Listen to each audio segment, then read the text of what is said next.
Alright, so I might need a bit of a refresher too, so let's do this recap together.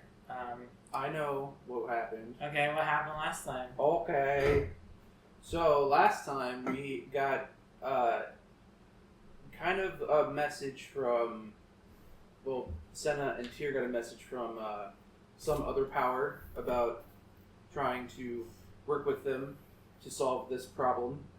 Alaris met up with Ulrich again and learned that his lamp is part of this giant connection that needs to be rebuilt of different lamps for bringing souls into the afterlife, and he's trying to solve his destiny based off that. After that, we went to Bryn. Well, what did you guys see in your visions? Oh, Remember that? I saw arrows, like, kind of crumbling, and then I was a younger version of myself with a butler or something in my room who was trying to coerce me. I'm pretty sure she was in a tavern. And, yeah. Mm-hmm. And then from there we went to Bryn to try and see if we could decode what's been stolen from these ships and if there's a pattern with that. And then we traded with Bryn. I gave him a dagger that was literally nothing. And then we got into a fight with a mer person. Yeah, Marrow, yeah. And now we went into the cave and we docked on some rock outcropping. Yeah, Mm-hmm. beautifully Oh, done. remember, take your long rest if you haven't. I thought we did that last time. I know we did, I just didn't know if you closed your laptop. okay. I can't remember. Okay, so this reminds me of what I wanted to do. I'm glad you said. So maybe at the top of this we should do like some housekeeping stuff, because I feel like we've accumulated some mental clutter just going through this. So I should bring up the I know you guys leveled up your characters. You guys couldn't have leveled up Alaris, right? No, because he's attached to you. Okay, No. so let's make sure he's leveled up, and then you guys can decide. I can put it on the screen too, and you guys can decide how you want to spec him. I guess That would be better, yeah, if you could just pull that up. for sure. 1 second. I can't remember what the fuck I got when I leveled up. I wish there was like actually a new tier, like, you know, in like looking at your actions and spells and stuff. That way you can actually see what you did. Yeah. Okay. Just be in edits. I'm trying to remember how to do this.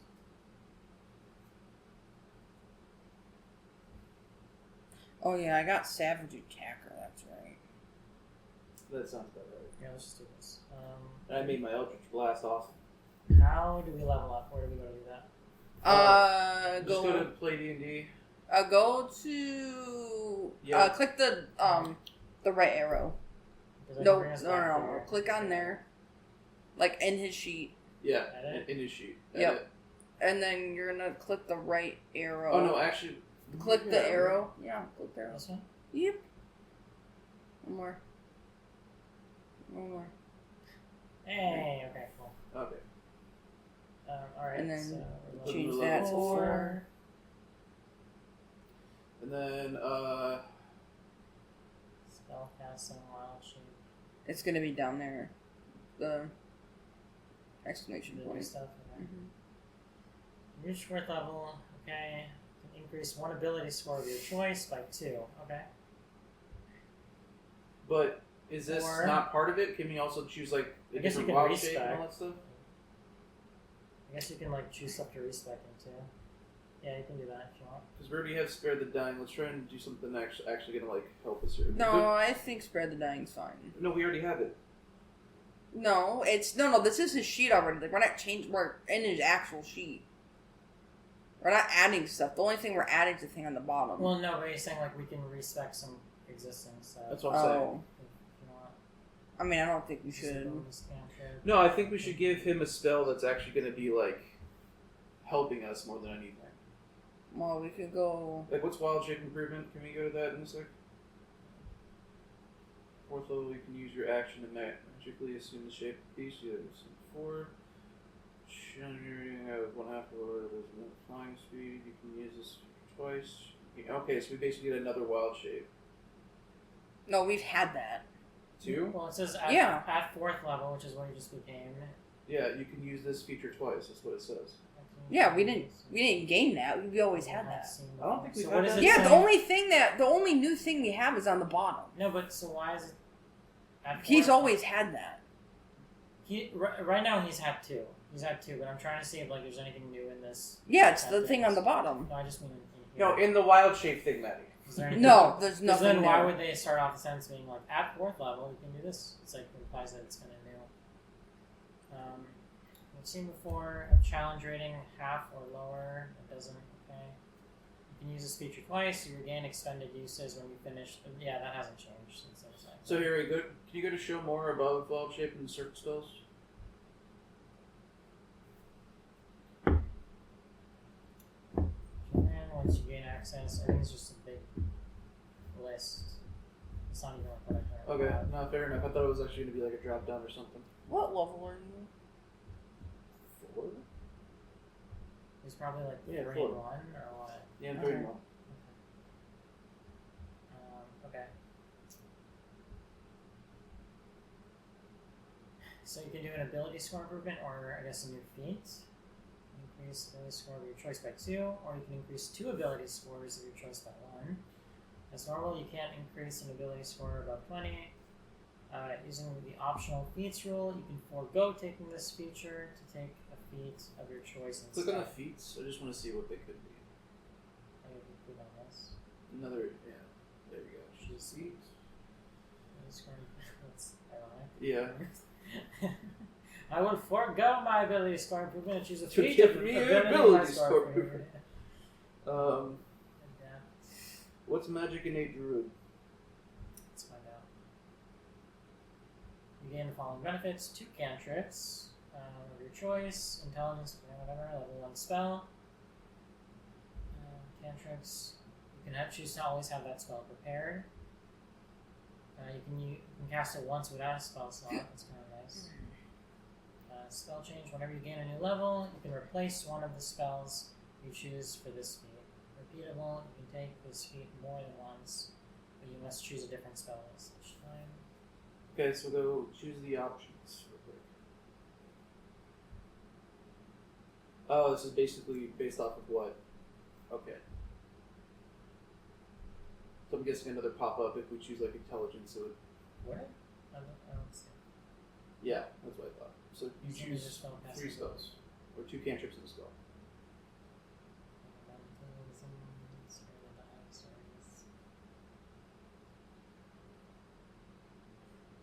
What's mold earth?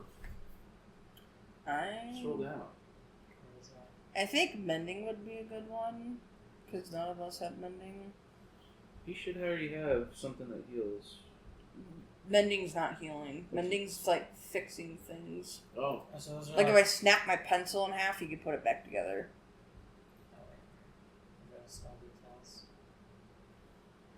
Never ender drop down scroll continues. Choose a portion of dirt or stone that you can see within a range. You manipulate it one of the following ways. If you target the area. Oh, it doesn't have enough Earth. force to cause damage, so it's basically just moving earth. Okay. Being an earth bender. Oh, like mold. I heard Yeah. it as like moldy. Yeah, something was a mold. Alright, so let's change that. You want to be an earth bender?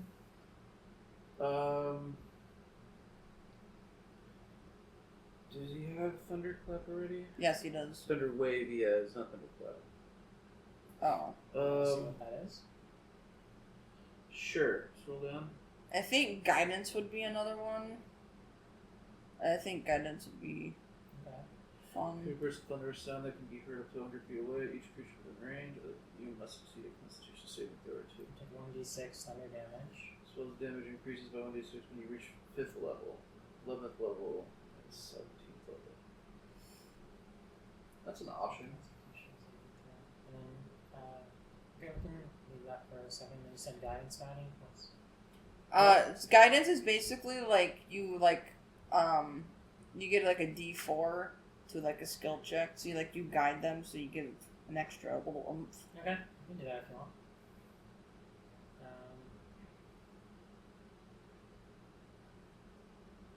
Detect magic. I can have another detect magic. Nice knife, jump, strider. Goodberry is the is that one in the pouch that we're talking about last time. Yeah. Okay. You scroll down. Purified food and drink. We're not dealing with rations, right? No, so what the fuck with that. It is a pure Scroll balance, down. too. I just want to see what it does. Okay. Captures some of the incoming energy, lessening its effect and storing it for your next melee attack. You have resistance to the triggering damage type until you start your next turn. Attack the target. Okay, so it's like you take that elemental, you absorb it, and then you get to use it. Yeah. Interesting. I think it's gonna be hard to remember.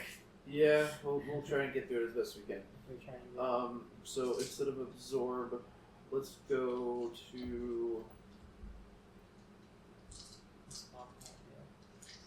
20-foot radius sphere, fog centered on a point within range. The sphere is heavily obscured at last vibration until a strong wind. Okay. Go down. What's Earth Tremor? Cause a tremor in the ground within range. Each creature other than you in that area must make a dex saving throw on a failed save, or creature takes 1d6 bludgeoning damage and is not prone. I think that might be one of them. Some CC. That we need to take, yeah, just for the CC. If the ground area is loose, earth, or stone, it becomes difficult terrain until cleared. Okay. Higher levels, you cast a spell on it. Okay, so what do you think about that?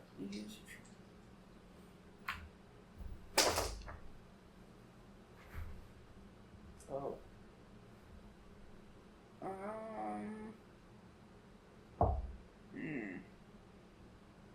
Is there another one from the list that was? Can you go through the? Yeah. Can you just like scroll down the actual page itself? Yeah, I can't, but I can try one of these instead. No, because it's Oh, it's they're not going to different. be there. It's They're going to different, be. yeah. Those are. Yeah. I can't do the things. He's bombed. Ice knife.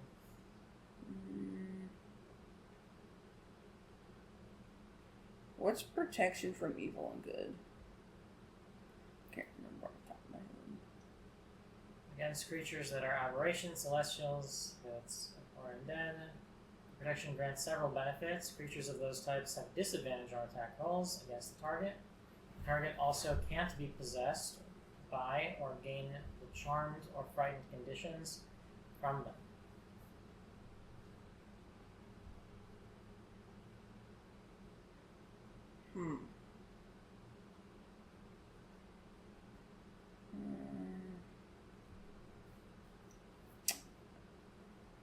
Man, it's a hard fucking decision. Here, hold on. I honestly do think we should take that Earth Tremor. Because, well, the thing is, if he takes the Earth Tremor, then we'll have to do deck saves, and I don't want to do that, to be honest with you. Oh, like if you guys are in the... Yeah, because we're going to be in that area, and I don't... Okay. I mean, I have high decks, but... What is Fairy Fire?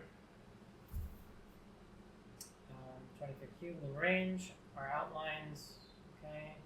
Each creature in the cube is also outlined. If it fails the dex saving throw for the duration, objects and affected creatures shed dim light. What is that? Oh, it can't benefit. Okay, so it basically cancels out invisible or makes enemies or creatures more visible. Oh, yeah, also attack rolls against an affected Yeah, creature. we don't really is need advantage. that, because we're not really don't need to fare anything. Welcome to What's Baldur's what's Gate animal Dragon friendship? Levels. You basically make friends with any animal you come across. Wisdom saving throw, or have a charm condition for the duration. So like you can tell it to do something, I guess. Oh, okay. So let's change animal friendship for right now. I guess it basically charms the animal. Yeah. Charm person. Keep going down.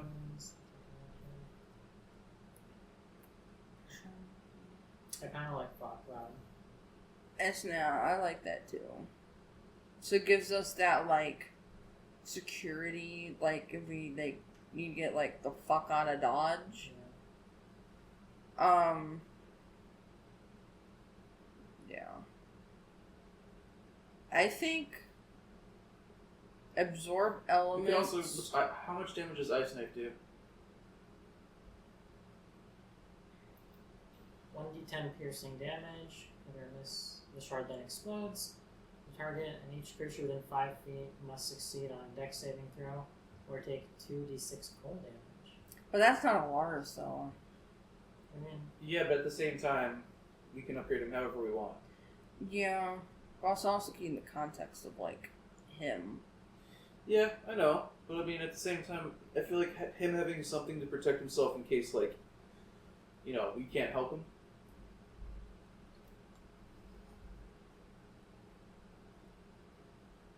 And then if you want, after that, we can change Thunderclap and just keep Ice Knife. Because he already has Thunder Wave. It's the same, pretty much the same shit.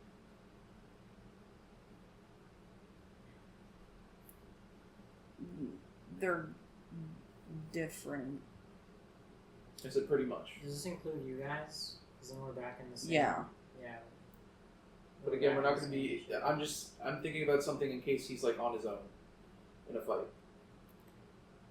He's always got like wild shape. A worst case scenario. Yeah, that's what I was thinking, because he always has wild shape, and that can fuck shit up. Okay. Well, he already has Entangle.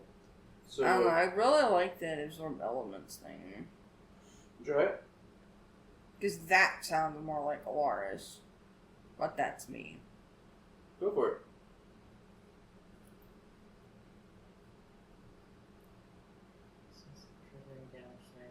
And so resistance is like half damage, I guess. Yes. Yeah, I think so. Concern also the first time you hit with a melee attack. So this is the other thing too. It's like, I guess it all depends like how you guys want to play him. I'm just gonna tell you, not even as like a DM, but just as like playing druids in the typical way I do it. It's like I'm only gonna do melee if I'm in like owlbear form or something. Yeah. And then from the rest, I'm squishy. I'm gonna stay back. So like the melee attack bonus to this might not be that big of a deal. You know what? Let's do fog. No, so hold on. If we do use the melee attack, that does transfer over to like his wild shape, correct? I would assume so. Yeah. I'm not seeing anything here that doesn't say. Is no. this a passive? Well, it's a spell. So you can't cast spells when you're in wild shape. No, but you probably do it before, right? So you have to do it before. So if you do it before and then change, would that count for like the melee attack of the wild shape? I'm guessing you could hang on to it. Like after the transformation. Yeah. Because if that's the thing, then we can just change Thunderclap into Fog. You know, I don't think you have the option to choose fog for Thunderclap. See if we do.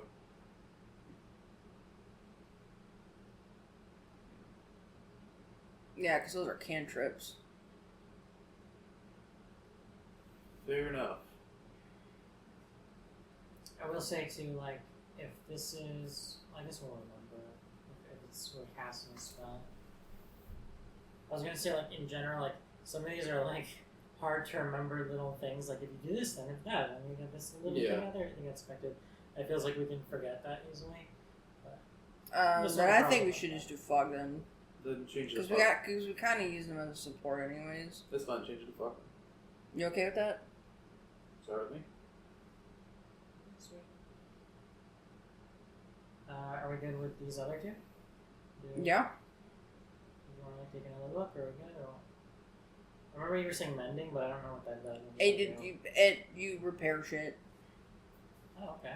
That's cool. The broken key. So instead of guidance? I'm not saying. No, he just clicked it just to see what the fuck it was. Yeah, because I remember Maddie said that earlier, so I was curious. I like guidance. I like mending because you could just fix. Because I can't fucking fix. I break shit. So we could showing change. Sarah's clothes. I mean, outside. I'm okay to swap Thunderclap with Mending, but Then that's just me. do that then. Because he already has a thunder ability. Does like roughly the same damage. Clothes mending here.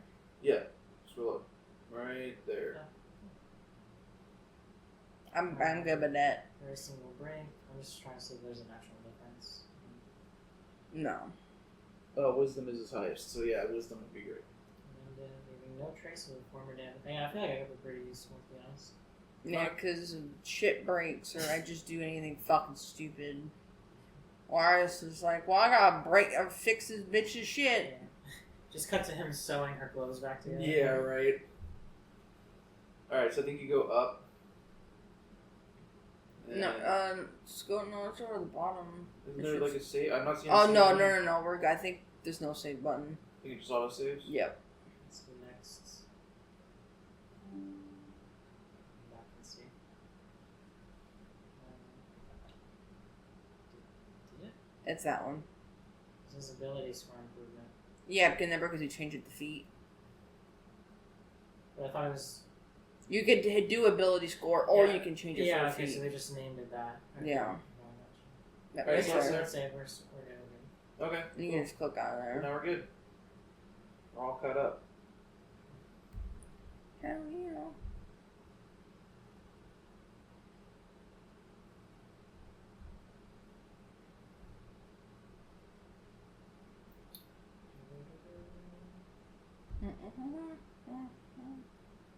Okay, look at all those numbers. Next to all those words. So many words! Oh my god! Why do you gotta team up like that? It's not really fair.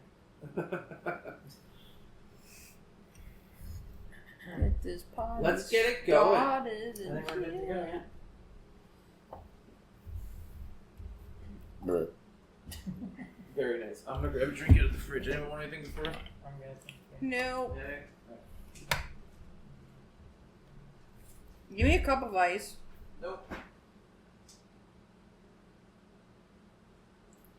You can just grab that 99 cup next to the coffee maker. And just fill that up with the pebble shit in the freezer.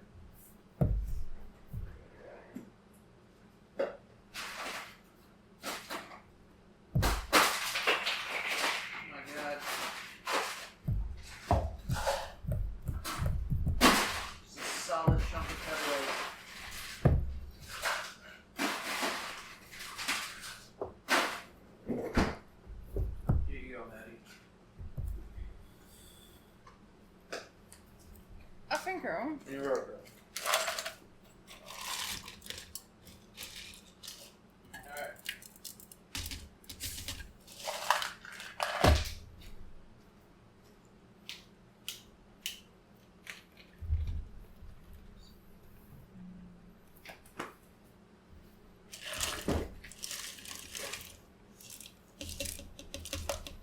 Okay. So, you find yourself docking into the cove, or this hidden cove off the coast, Silver Song. As you approached, if you recall, you started to hear a voice coming from the depths of the ocean, calling out to you. And as you continued forward, closer and closer to the cove, you heard a separate set of sounds, and they were very hard to hold on to and keep track of in your mind, but they started to sound a little bit like familiar voices, and you couldn't really tell what they were saying or who they belonged to, but they sounded like familiar voices. Alright. As you dock and depart the ship, you start making your way through the path, and you actually do see. Let me actually go back. Hello, nice. There we go. As you get closer and closer, you start to see kind of just the way that this the beach or the shore has been decorated almost very deliberately with just bioluminescent shells and mushrooms. Everything seems like almost very like tailored and landscaped. As you get closer and closer, those voices start to intensify and start to become a little bit more vivid and clear in your minds. The cave entrance is visible just up ahead. From there, I would like you guys just to roll perception.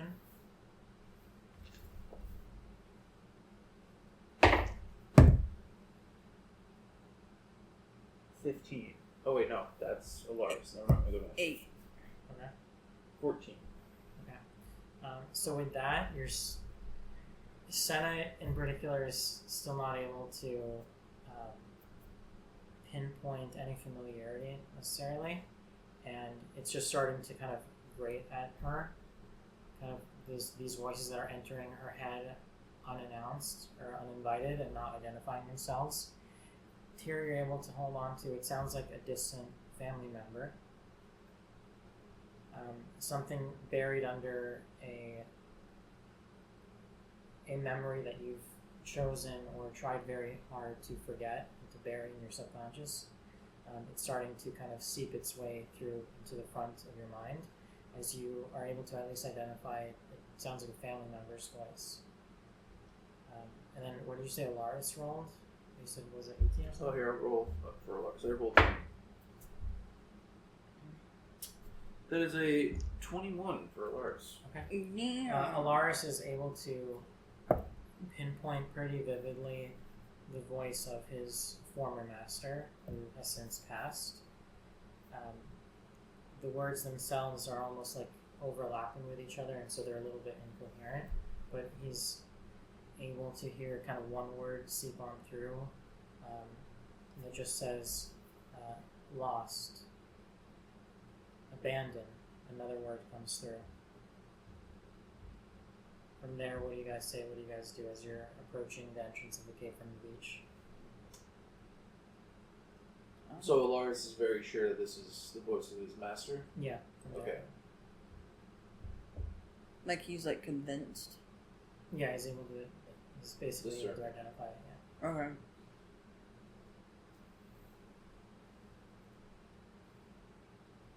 Alright, so we're going into this fucking cave.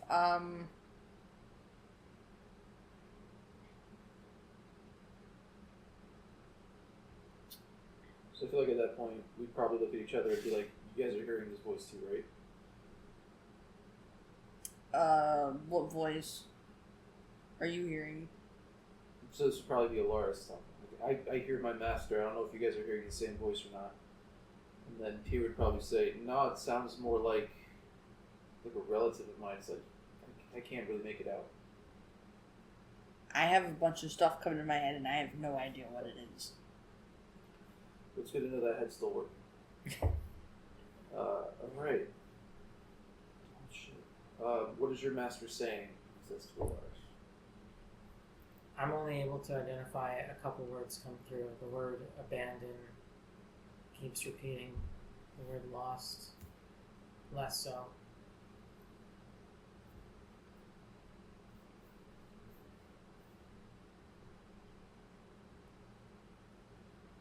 So Tyr would ask Alaris, do you know if he's talking about us or himself?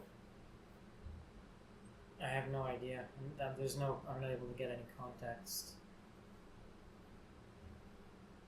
Am I able to get any context for the fuck they're saying to me? Not with an 8. No. Fuck! You can't even get a word. What about me? Do I, like, even with a 14, do I hear, like, specific words? With a 14, no. Yeah. Oh boy, that's a high DC.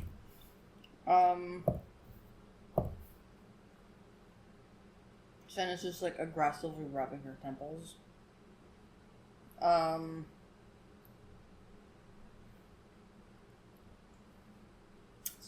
Man. So I had to figure out not knowing a fucking thing. I know. So for Tyr, I'd say he starts to kind of ignore the voice because he can't really make it out, and starts looking for places to dock or anything to explore. Okay. So at this point, you have you have, what would the word be? Disembarked. You've left the ship. Yeah. And you are making your way basically up the beach, and you see the cave just up ahead.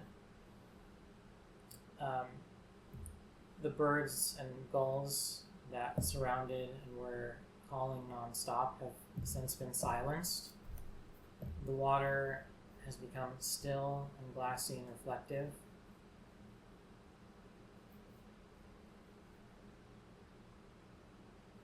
As you approach the cave's entrance, you start to see that the path towards the cave seems very functional. Like someone had used it regularly and knows that path well. There are kind of worn down footholds that are cut into some of the more steep sections that require you to kind of use some strength to get up over some uneven terrain. There's some loose rocks that have shifted from side to side rather than just kind of been left where they were. There's evidence that they've been kind of moved into a place to help you get from one point to the next, all leading up to the mouth of the cave. I'm gonna say to everybody else, let me take point, and then I'm just gonna go in front of everybody. Okay. I'll follow behind her. Alright. Senna, can you roll perception? Yeah. Can I get guidance from Alaris? Definitely. What would it be, +4? Or It's It's a D4. Yeah. Okay, yeah. Alright, see if you can do that. Nope. I got it. Roll, Alright, you so do yeah. it. Fine. Perception? Yep. +2. 7, 8, 9, 12. Okay. Alright, not bad. So with that, you're able to get a closer or a more accurate view of either side of the path. You see different arrangements of shells along the rocks, and they kind of stand out to you and or just invoke some amount of suspicion from you.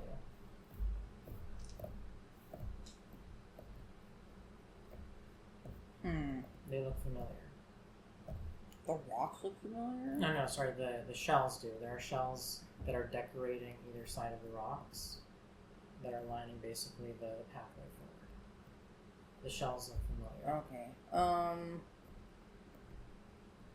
They look like the shells that were left on the windowsill of your lodging. God, I want to touch them. Should I touch them? Yeah. I really don't want poke 'em to. with a stick. You don't have. You could poke him with like your axe or something. I know. I'm gonna get fucking cursed again.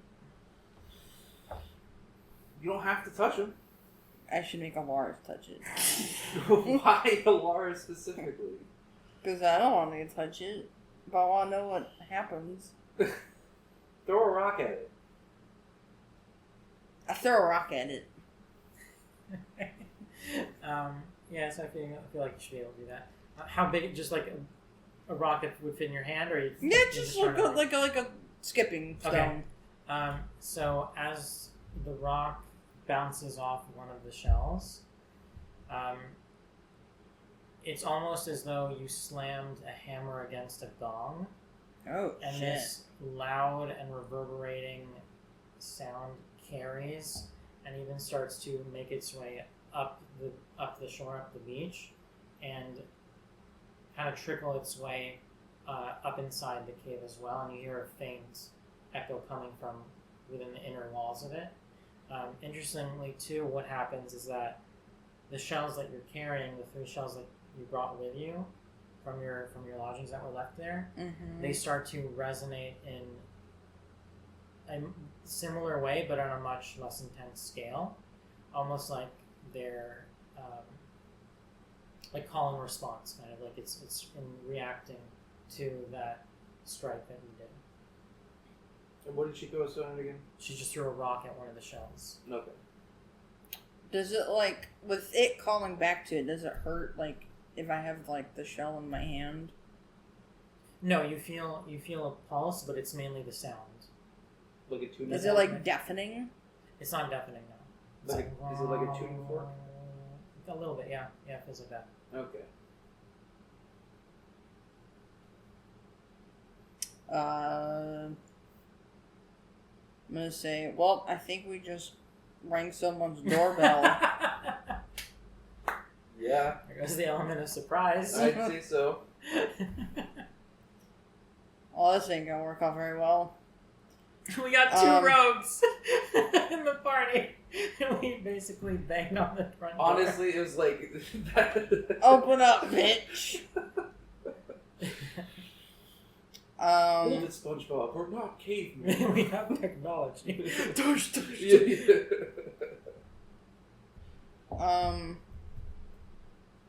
Oh shit. Well, shit indeed. So Now, if I have let's say I have if I have all the shells in my hand, and I try to make that noise again, do you think, if I have a shit ton of them, I don't know, it could be disrupt, it could fuck with someone's head? probably. Do you want to pick up the shell? It sounds like it's just like every other shell at this point. If it's resonating off of the shells you already have.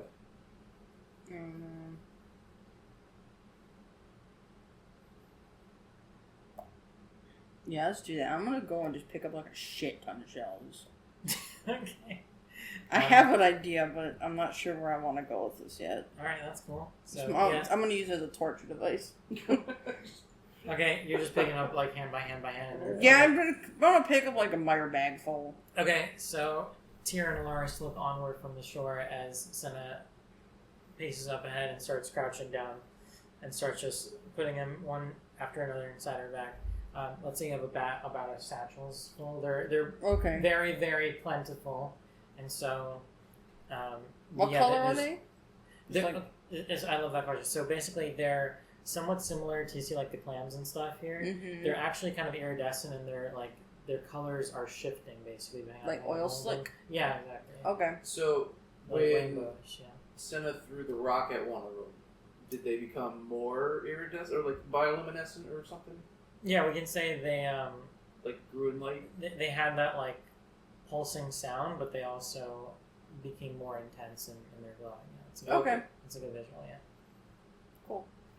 Okay, so Senna's still leading the pack and we're just following, I guess. Mm-hmm. I just go in the fucking cave, I guess.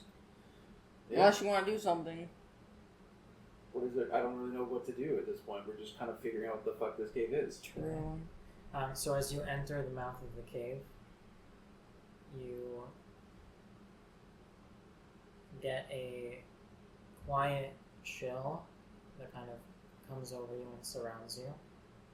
Every little drip of water dropping from the stalactites onto the ground or onto the small pools of water within the cave seem to echo quite loudly and sharply and just resonate and bounce off the walls. It feels like you're almost in a place where you were hypersensitive and hyper aware to every little sound, every smell, every little feeling. Is there those purple mushrooms? Are those in there as Yeah. well? Yeah. How big is this?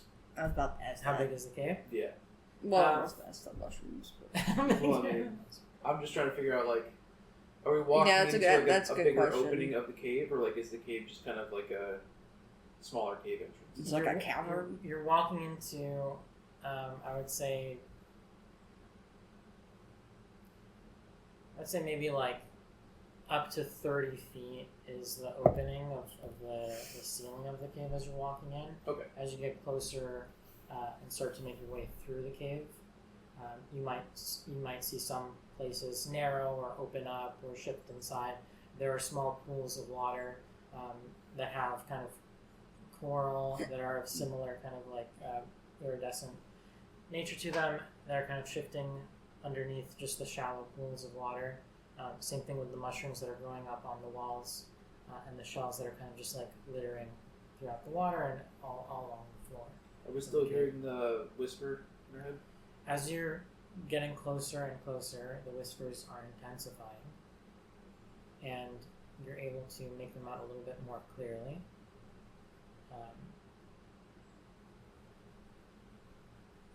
Tyr, you're able to hear the word usurper over and over and over in your head. Usurpers, usurpers. And what at first felt like something that came from within you, from within your own soul even, is no longer just feeling like it's reverberating in your mind. It's feeling like it's coming from all angles of the entire cave, like it's bouncing off the walls. So too with Senna and Alaris. Alaris is hearing that word, abandoner, over and over and over, swirling around, circling him. And Senna finally hears the word betrayers, betrayers, betrayers, coming from all angles, bouncing from within the cave. As you make your way further and further inside, everyone roll 1 perception.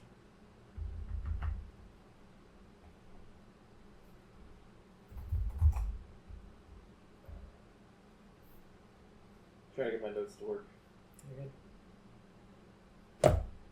I have a question. Before I make this check, is there a possibility that while walking through the cave, I could like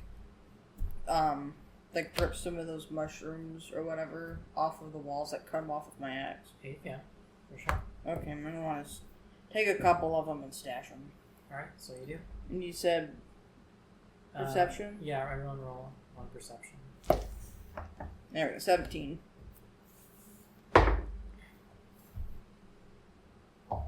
That is a 23 for Tyr. And that is, it's 21 for Damn, Alaris. that's a pretty high rolls for everybody. Alright, so you've solved my perception roll challenge. So all 3 of you are able to notice pretty clearly on the ground what seems to be a pretty clever attempt to hide a trip line or a few trip lines within the shallow pools of water have since been made more easy to see, with some of the water being displaced and basically more shallow than maybe it was originally. And so the trip lines are rising above the water line, and you're able to see them cutting across in front of you. Can we see where they lead to? Like what they're connected to? Yeah, you're able to see basically that they run from either side of the pool and end up wrapping themselves around the pool, just like the circumference of it. And as you lean in closer, go ahead and, if you want to investigate, just do an investigation. Sure.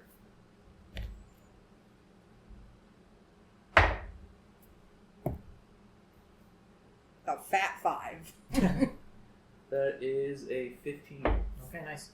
So Tyr, you're able to investigate further and see the trip lines seem to wrap themselves around, almost just like a tangled fishing line, around some of the shells and mushrooms that exist within the floor of that pool. Almost that if you were to trip over it, you would disturb and kind of violently thrash around those shells and mushrooms. Can I disarm it? Yeah, so what would that be? Sleight of hand? Probably. I don't know if you would need like a kit or something, but I feel like you can just do sleight of hand and that's fine. Also, do we see these outside the pools of water, or are they pretty much solely in the pools of water? Right now you're only seeing them in these pools, basically. Yeah. 13. Okay. Plus guidance. Plus, how many times can you use guidance? As much as you want. As much as I want. As long as you can touch. As As long long as you want. as long as you can stick your hand on It somebody.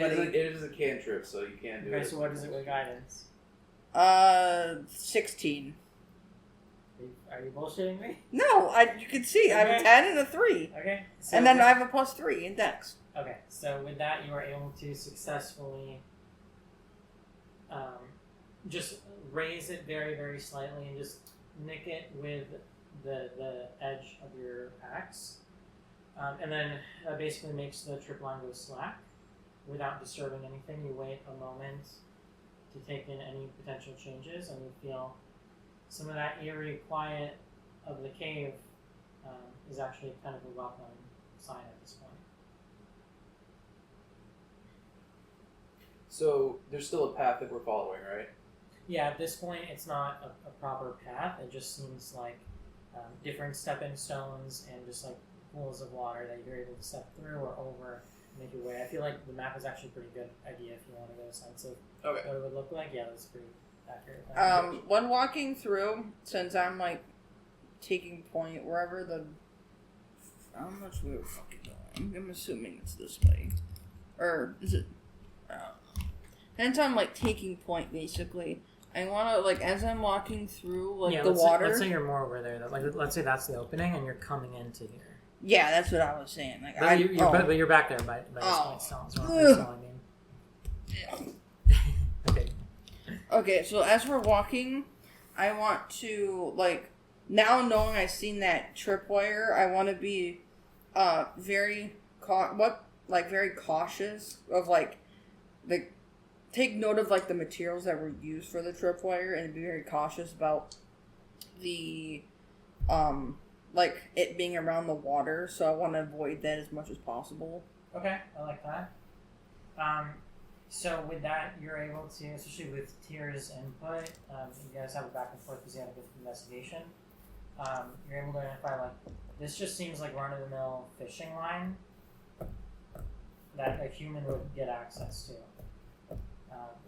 And you notice that it's pretty much exclusively being used within the pools of water,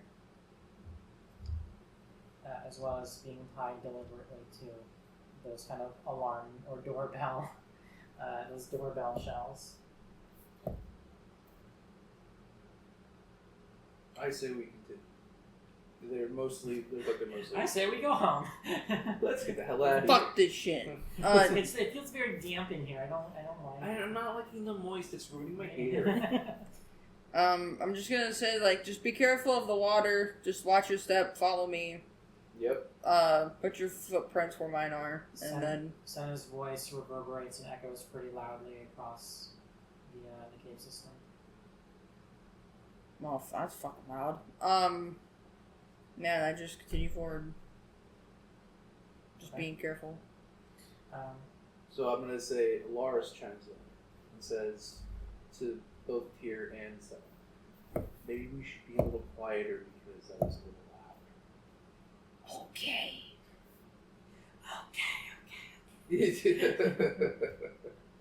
Alright. So, as you make your way further into the interior of the cave, you're noticing the high ceilings, water on all different sides. Pretty severe groupings of stalagmites and stalactites. I think stalactites, the ones that come from the ceiling, I think. Anyway, and so you start to notice they're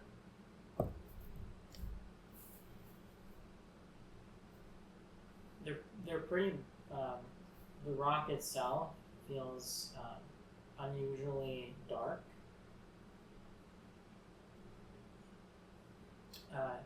As opposed to just like the typical cobblestones that were initially leading up here. Now it feels like, okay, this cave is clearly something very different from the stones that litter the beach.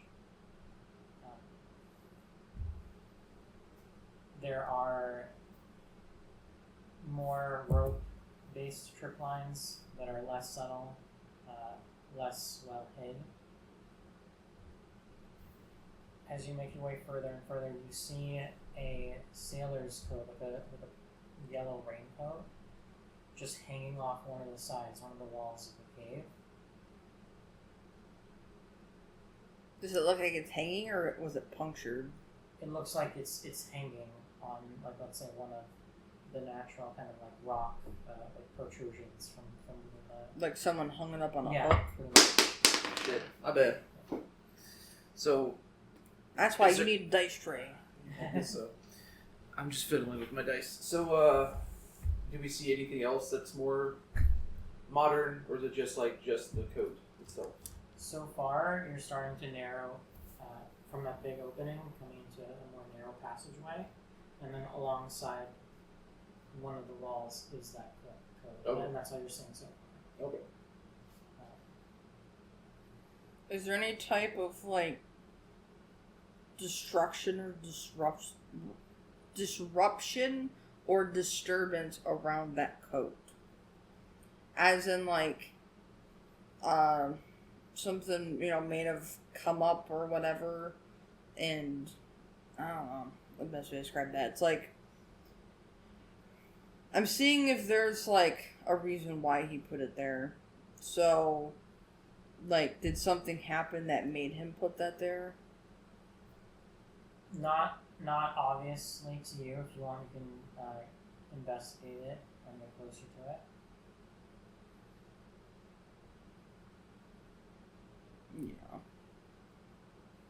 Yeah. 17. Okay. So even. Okay, so Senna, you can't quite place it, but with an investigation, you do. Even you, without access to magic, let's say, you notice an energy coming from the coats. You can't quite pinpoint what it is, but it feels. It feels heavy, and when you actually feel the material of the coat, it feels like it's not made of rubber. It feels like it's made of like almost like this protective, dense armor. Although visually it looks just like a raincoat, and it almost moves exactly like one.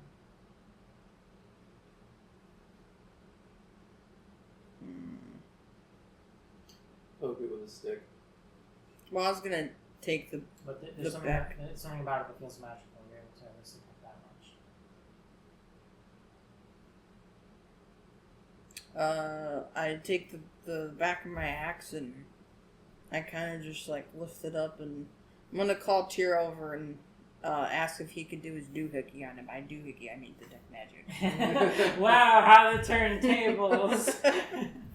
Well, Shut up! well. Shut up! Comes songs Shut up! like- Detect magic. But like if Tyr makes a big show of it, like well,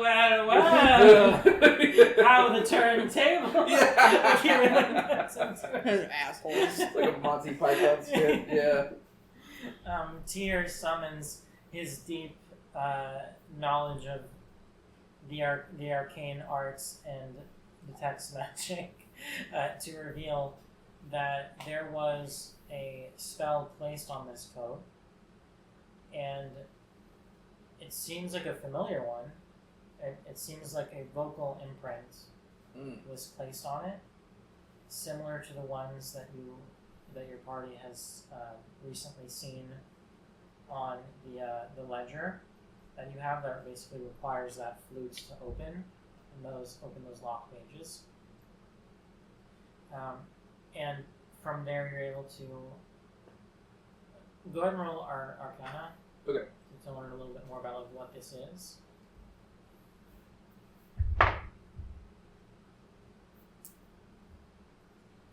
Oh boy. Okay, that is it. 21.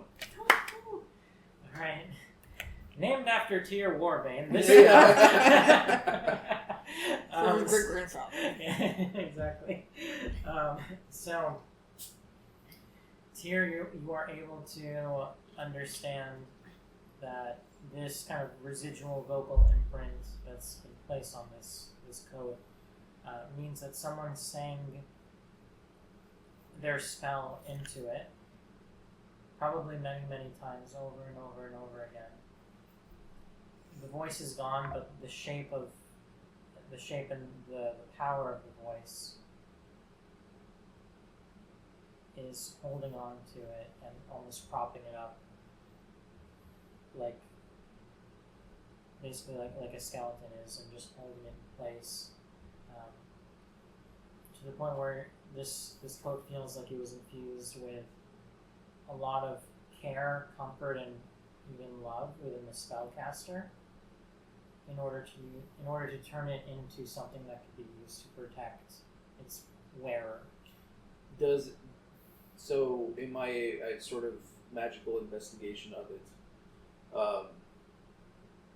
does it seem like I know that this spell would hurt me if I grabbed it, or? There's no reason to think like you'd be in danger if you held it now. Okay, so I'll reach out and touch the coat just to see if it does anything. Okay. As you reach out and grab it, you get a feeling for the material and confirm what Senna observed earlier, which is that it seems to move. It has the weight of a typical kind of raincoat or sailor's coat, but when really trying to like press into it, it feels like it's almost responding to you in the way that like a sheet of metal would, Oh, okay. like a plate of armor would. Huh. So I'll take it off the wall. Is it heavy? No, it feels just like Just a like a regular normal coat. raincoat? Okay. I back away. Yeah. Well, I guess I'll Put it on. Stash it for later. No, put it on. Why? Because Why? if you fuck around, now you gotta find out. Put it on. Try this later. Why are we doing this now? Because I want to know what it does. I put it on. Oh shit! Alright, so here you put it on. As you do, you start to feel. I'm sorry. Whatever. We'll see. Your We'll dick's see. falling off! Yeah. Oh my god! It's just wiggling in one of the pools. Yeah. Oh, no. You start to actually feel a warm and comforting sensation, almost like you're being hugged. All right. Mom, is that you? I'll take that. Kind of like this. I'll keep this on for right now. You look ridiculous. You do look ridiculous. But I look and feel amazing. And I know I do. You look like a dumb pirate. Says the person in the pirate. I look amazing. You are literally dressed like a pirate. Exactly. I look like a pirate, not a dumb pirate. You definitely look like This a is dumb pirate. movie quality. We talked about that last Low time. intelligence pirate outfit. Literally a dumb I'm pirate. beautiful. I don't know what you're saying. I'm just stating facts here, Senna, okay? As you make your way, or what do you do? What do you do? Do you continue? Do you stop? And No, I'll just keep it on and be like, nothing really wrong here, and then motion that we should go forward. Mm-hmm. I'll just stay point again. Is Senna still point? Okay. As you go further and further into the cave's interior, that narrow passageway that you're moving forward through, that you found my foot on, is starting to open up once more into a little bit of a clearing or opening with pools kind of scattered all throughout in front of you. On either side are kind of clusters of that black rock material. There are very noticeable and large stalactites above you on the ceiling. And as you get a closer look into this next section of the cave,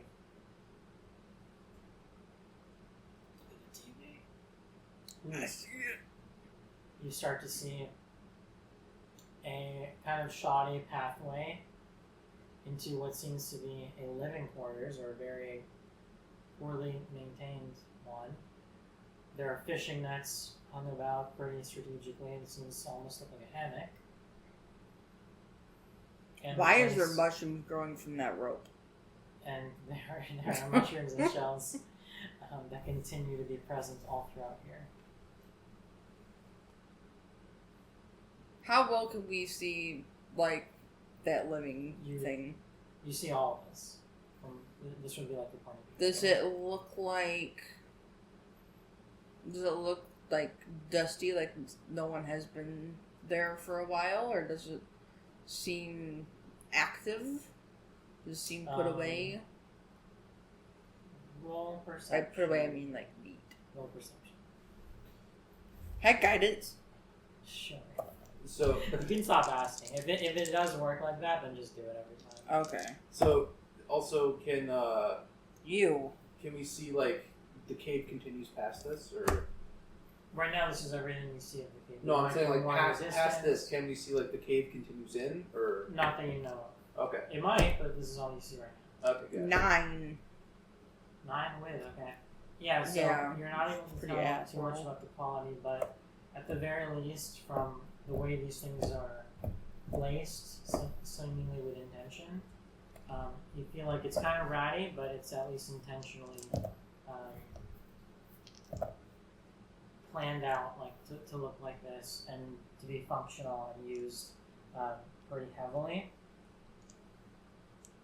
So the path that we There- see forward heading towards the campsite, can we like?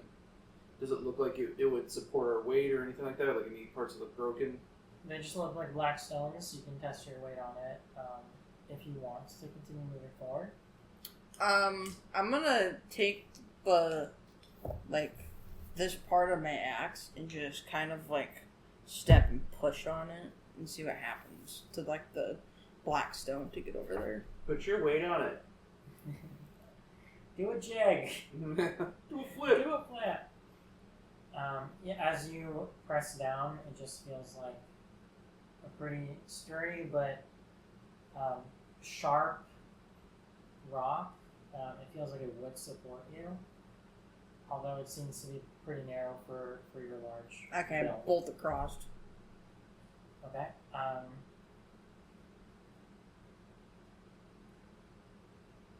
As you hop from one stone to the next,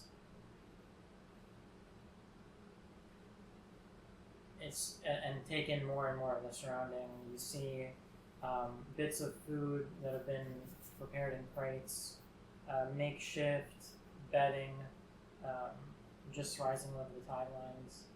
There are kind of salvaged random items sorted into different groups, and you're able to at least understand this doesn't seem to be the lair of a beast, as Aldrich promised you. This seems to be a living quarters of some kind.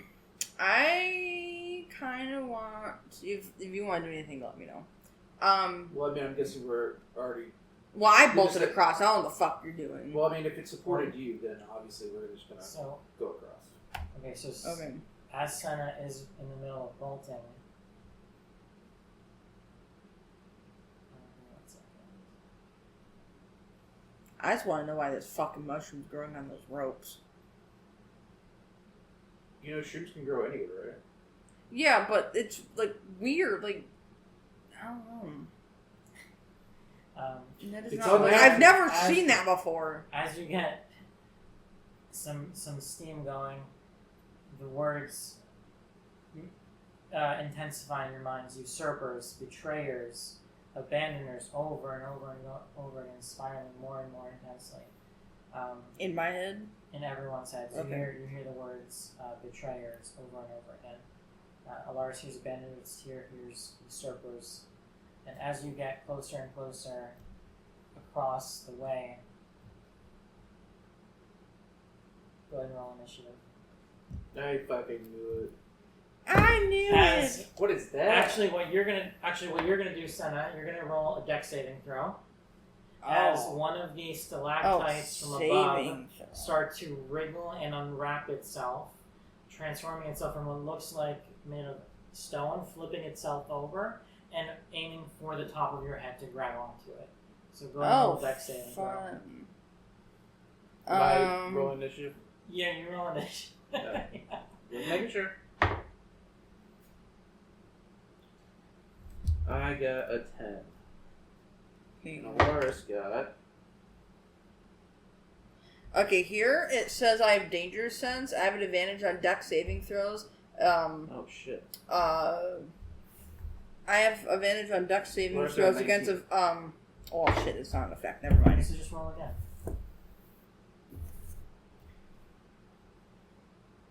So. Hang on. I have to get back to it. Wait a second.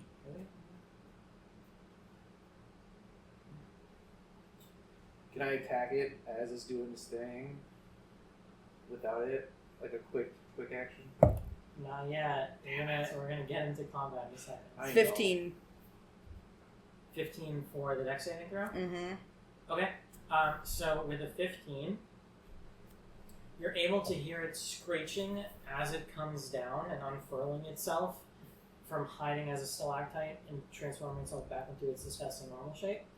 And with a 15, you're able to sideswipe it just for a moment as it hinges onto your shoulder and starts clawing at you, and basically lands trying to wrap around your arm. And with that, can you roll initiative now? Yes.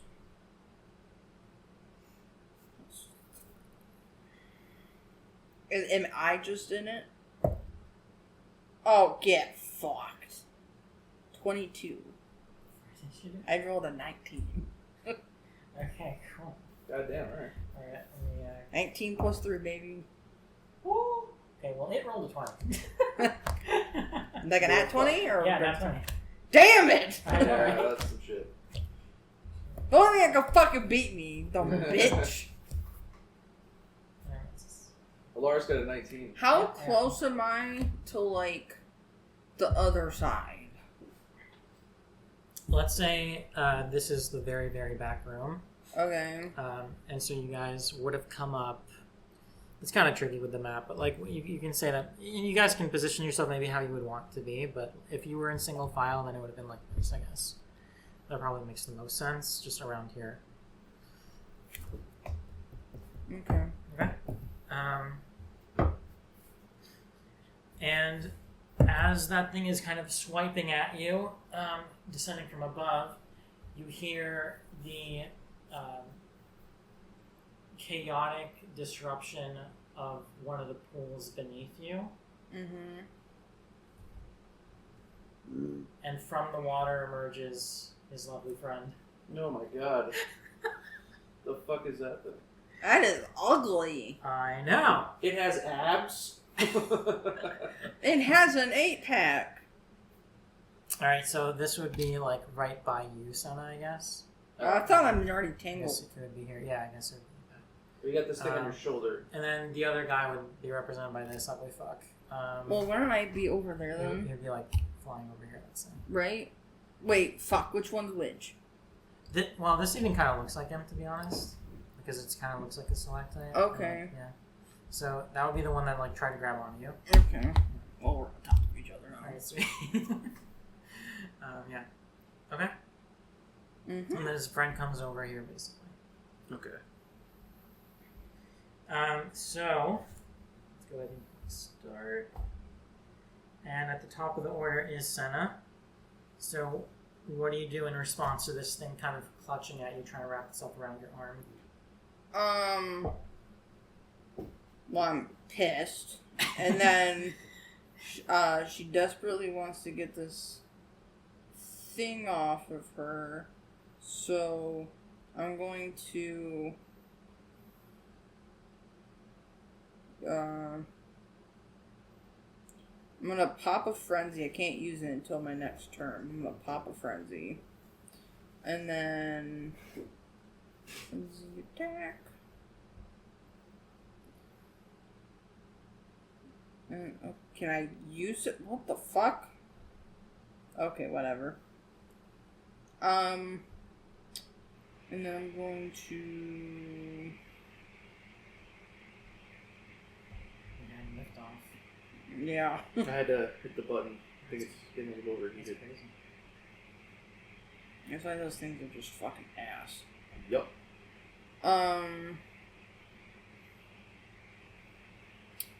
I guess I just take like a fucking swing at it. Just a normal attack roll?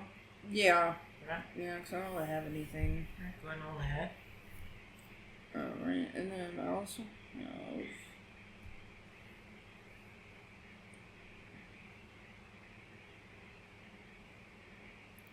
And then I also have Savage Attacker, which means I can basically, roll my damage die twice and, take whatever roll I want. So, but I can do that once, per turn. So I can use it, so when I get my Frenzy, I can use it on one or either. Okay. Once per turn. Go ahead and roll ahead. So that's gonna be +6. Oh, fuck. 11. 11 is a hit. The AC is 11. Damn. Alright, go ahead and roll for damage. 1d8. That's a d10. That's d8. 7 plus 4. So 11 again. 11 damage? Yeah, I rolled a 7 plus 4. Okay.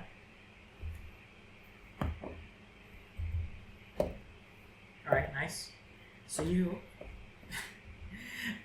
As this dark mantle is basically latching itself onto you, it doesn't realize that's your fucking comfort zone, is close range, is your biceps. So as you swing down across it, what are you trying to do to it? How are you trying to slice this thing open? Is its mouth on me? Yeah, it's basically trying to wrap itself. Like a fucking octopus? Yeah, it was aiming for your skull, the top of your head, just trying to wear you like a hat, basically.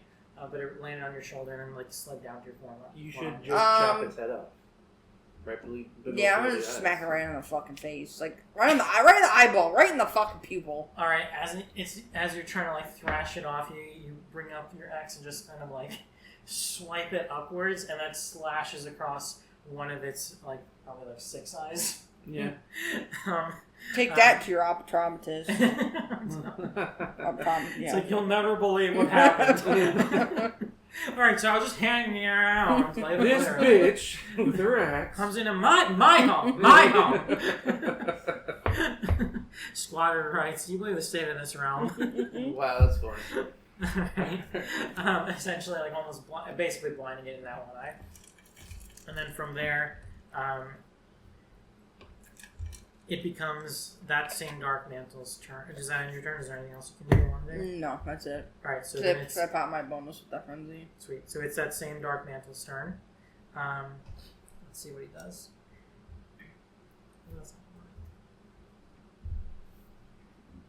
Alright, frenzy's not cool. Screen. Okay, there we go.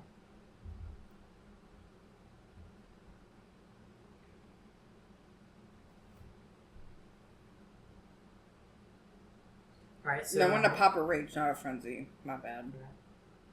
It's gonna use its... interesting.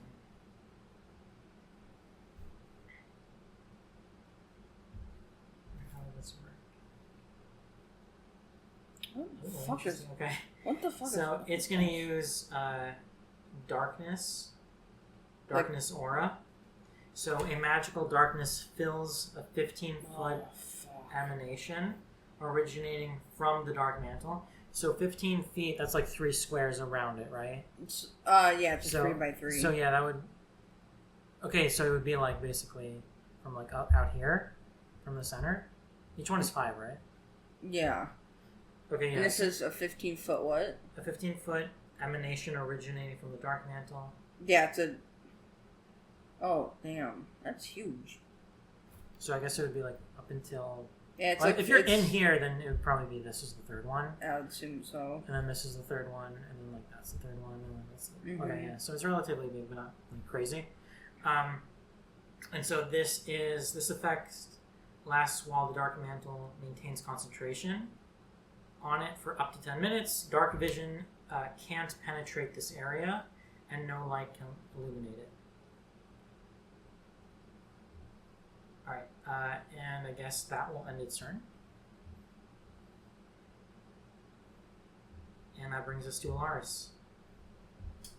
I think for Alaris' turn, we should cast Entangle on the other guy, just so he doesn't move. Because then we can focus fire on the...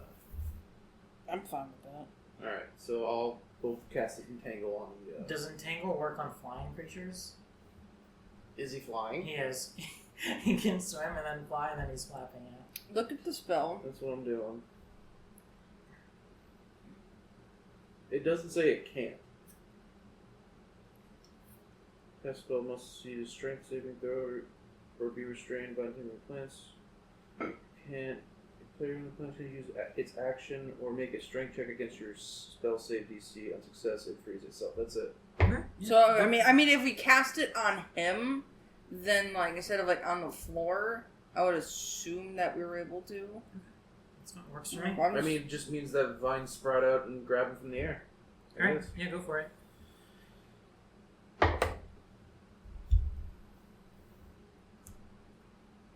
That would be a what? Plus what for him? well, it's a saving throw, so it's him. Oh, okay, fair enough. So that was a 12. So I have to roll higher than 12? No, it should have a spell. Oh, strength save of DC. 13. Strength 13 save. Oh, okay. So then in that case, I'm going to go to him, see his stats. Okay. That is a 9. So he fails.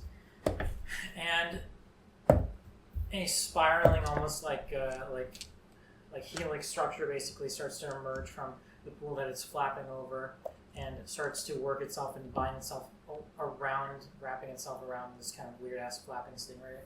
Arms holding it in place and just anchoring it to the ground as it's kind of like thrashing and trying to fight its way out. It's not able to. It's kind of whipping its tail violently, but it successfully basically binds it for now. Okay. Awesome.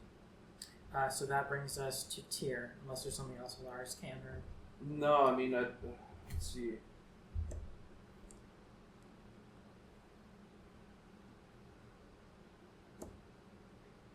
I don't really know. I'm not really here. Well, you can't see me, so I'm just saying, like, you can't like hit the bitch that's entangled. That's fucking me Oh, I up. know. I was gonna try and do poison spray, but I don't think I'm in enough room to. Yeah, I wonder if it would hit her too. Yeah. Yeah, 'cause it's blind as fuck. I can't see you. You can't see me. Doesn't mean we can't just throw poison into the random blotch of black. Yeah, but I don't want to get hit. Yeah. Well, if you gotta. How about you do it with the other fuckhead, and then I'll do with this dipshit. Because you really can't do anything because. Yeah. Because that's not enough room for poison spray to work. I mean, you I can move. closer. Okay, so Lars has 30 feet. So we'll say what, like right about here. So 1, 2, 3, 4, 5. We'll put him here because that should be enough. Okay. Okay. Gonna cast poison spray at the guy who's entangled. That is. Wait, no, it's Tyr's turn. No, I know. Lars. We haven't Okay. finished. Can Alaris do multiple spells? This is a cantrip. No. A cantrip and a spell? You can't. I don't think you can cast 2 spells in the same turn. What the One's a entangle was a cantrip. spell. This would be a cantrip. Look it up.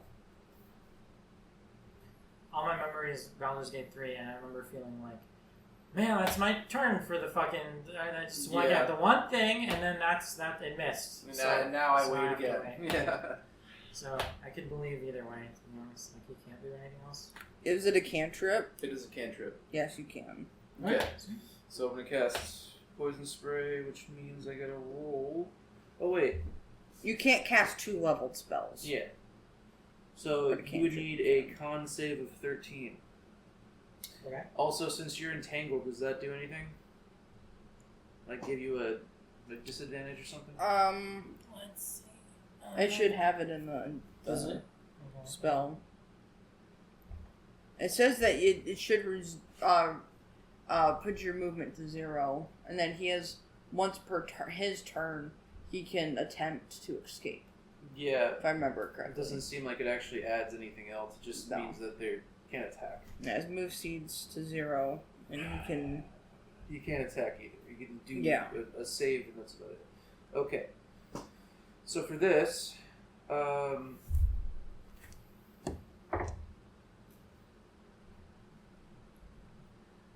that is an 18. So I think I hit. Yes, you do. Okay, so 1d12 for poison damage. That is a 3. 3 poison damage. Okay. So let's see. This is magical darkness, right? Yeah, I guess so because you can't illuminate it. Yeah. Yeah, but should dark vision still work? Nope. No. Okay, so Alaris is able to. You said what was it, poison spray? Poison spray. Okay, so he's able to basically use like some caustic poison spray from his outstretched hand that basically clocks this cloaker, that's this little manta ray dude, right in the face as it's still thrashing around. It doesn't do too much damage, but he's just getting more and more pissed, basically. Is the guy on the left on the ground now or still on Senna? Our boy here, the Dark Mantle, is still on Senna. Okay. Actually, I guess the attack probably would have knocked him off her, so he's not on her, but he's right up. Right next to her? Okay. Now it's to your strength, correct? Correct. So he's not on me anymore? Yeah, he's not attached to you. And I can't see this dude. Because it's in Right, he's just in the darkness, yeah. How many turns does that have? To this spell? You say like 10 minutes? 10 minutes or 100 rounds. 10 minutes is 100 rounds? Or 100 rounds. Oh. So how long would 10 minutes be in terms of our turns? How much is one 100 turn? I feel rounds. like that's 6 minutes, isn't it? It's 10 minutes or 100 rounds. I thought what? Okay. How? I thought one round. That's what the rules say. No, but I'm saying like I thought one round. Is it like 6 minutes? 6 seconds. 6 seconds. Okay, that makes more sense. Okay. That is different story. Each turn is 6 seconds. Okay. Okay, yeah, that makes more sense. So I'll, since we can't see you, I'll Eldritch Blast this fucker. Okay. Oh, shit. I'm getting you a dice tray. That actually helped. That is an 18. Okay, that is a hit. Okay, and it's a 1d10, I think, plus 1. Yeah, 1d2 plus 1. Is it 10? I don't know if that's a... Is this a 1d10? I don't know. Bring it for us. That's a 12. That's not that. That's a 4. That's a 6. That's an 8. So I'm guessing Just this look. is a 10. Just look for something that says like 0 on it. Oh, then that would be it. Okay.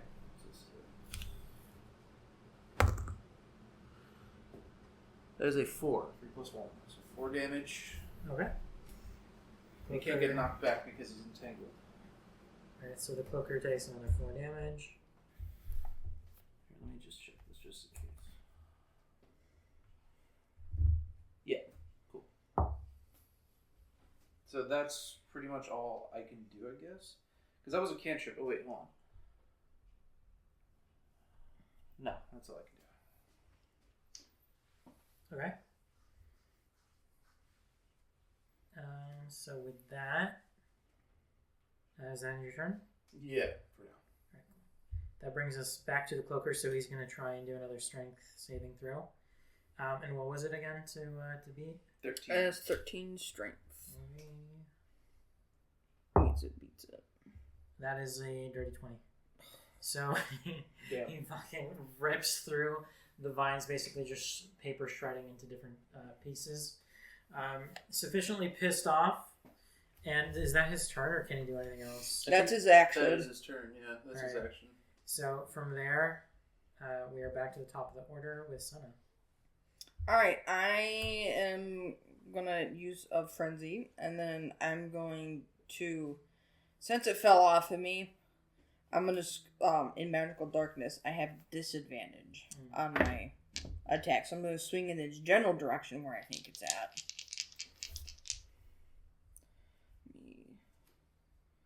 There's no battle music for this.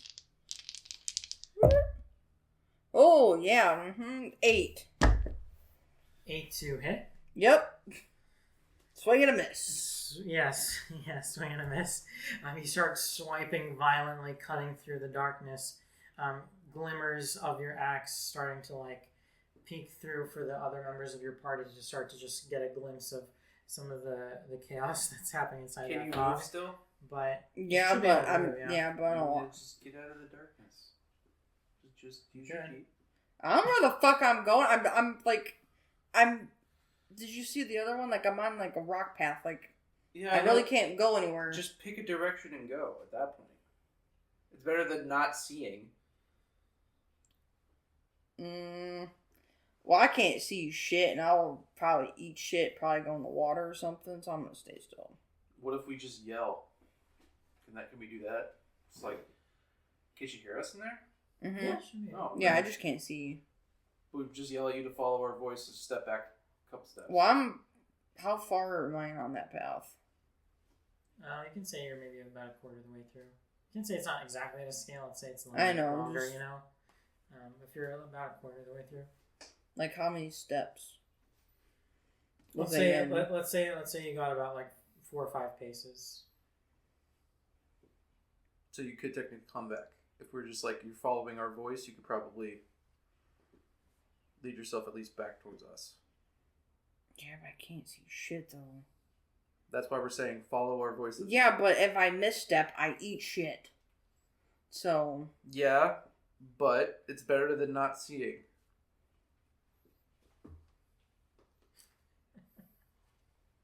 I guess so.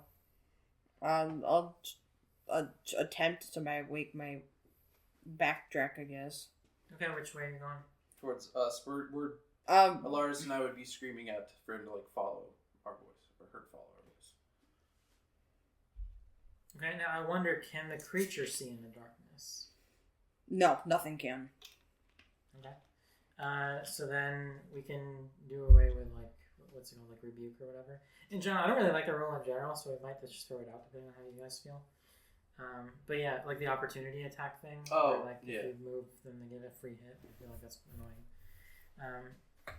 So yeah, so you're, if you want, you can use that action basically to move towards the sound that you're hearing.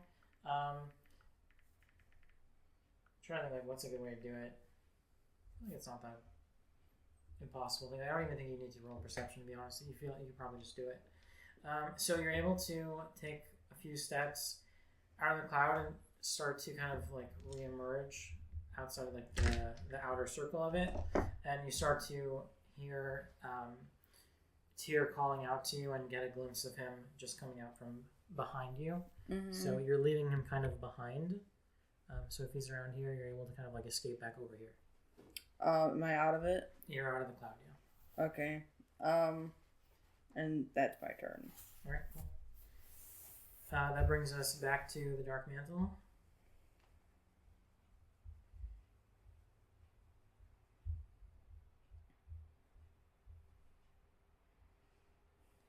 And he's going to use Crush, which is just a melee attack roll +5 against. Well, I guess he's no longer in range, so he's gonna go right fucking for you. Again, bringing the cloud now encircling you, and I guess Tyr is just on the outer edge of it. Did he cast it on himself? Well, it comes from him. Yeah, it comes from wherever he is. Oh. It emanates from him, is what it said. So he's always in the means- center. Is he yes. always at the center of it? Yeah, it okay. said it's emanating from him, so that means it's always from Yeah, him. that's what I thought. Then you know what that means. Fire at the center. So that means Senna is basically in the center once more. Tyr, you're on the outer edge of it, so it's like you can see I'm the not in cloud. it, but I can. Yeah. Yeah, it's like right in front of you, basically. There. And he tries to use Crush, so we'll see what Senna's, what's it called, AC? What is it? What's your AC? 16. That is a miss. So it's able to basically like lean forward and crush down, just chomping on some of the loose rocks and stepping stones, just basically curb stopping itself in accident. And that'll end its turn as it kind of crushes down in front of you. You're able to at least hear and feel the vibrations of it basically being at your feet, Senna.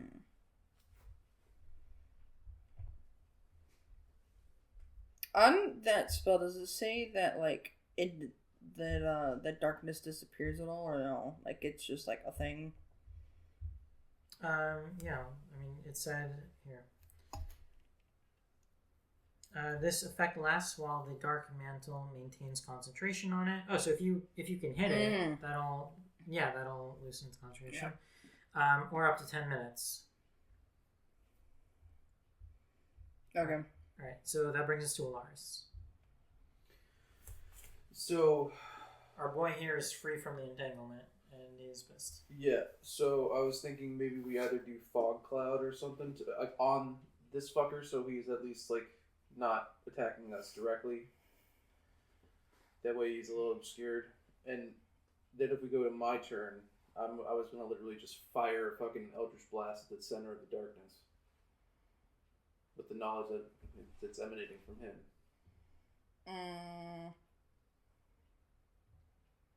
Well, the question is, would Tyr know that? I mean, I can roll. You can do an Arcana, right? No. Like, I'm just saying, like, as you're, like, we're watching this, like, through, like, would Tyr know that it's in the center of it? Does Tyr know, does it move? Does, you know? I mean, depending on how you look at my backstory, yes, he studied a lot of darker arts, so yes, he would know. But it depends on if you want me to roll for it or not. No, you wouldn't roll for it in combat. But yeah, I mean, in general, Tyr would know a lot of darker magic.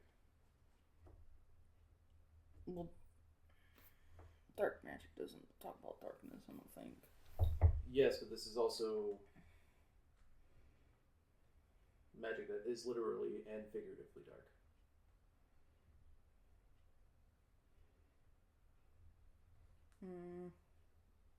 You're trying to see if you would know something? Yeah, because, like, would you also have knowledge of the monster? Because, like, you wouldn't know, like, if it came from him or not, right?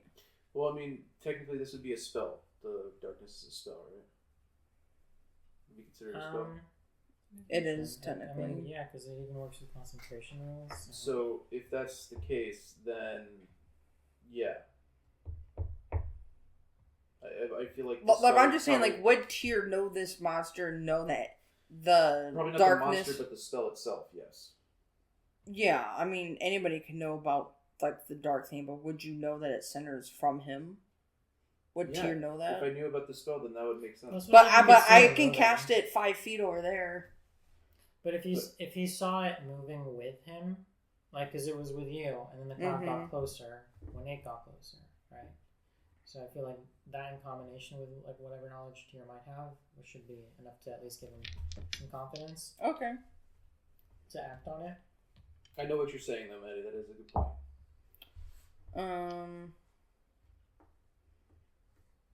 Okay, yeah, we could... Yeah, we can put a cloud on that one dude. Like, put it right on him. Yeah, like literally you'd be in the middle of it. Yeah, I'm fine with that. Okay. So we're going to do fog cloud for Alaris on the flying dude.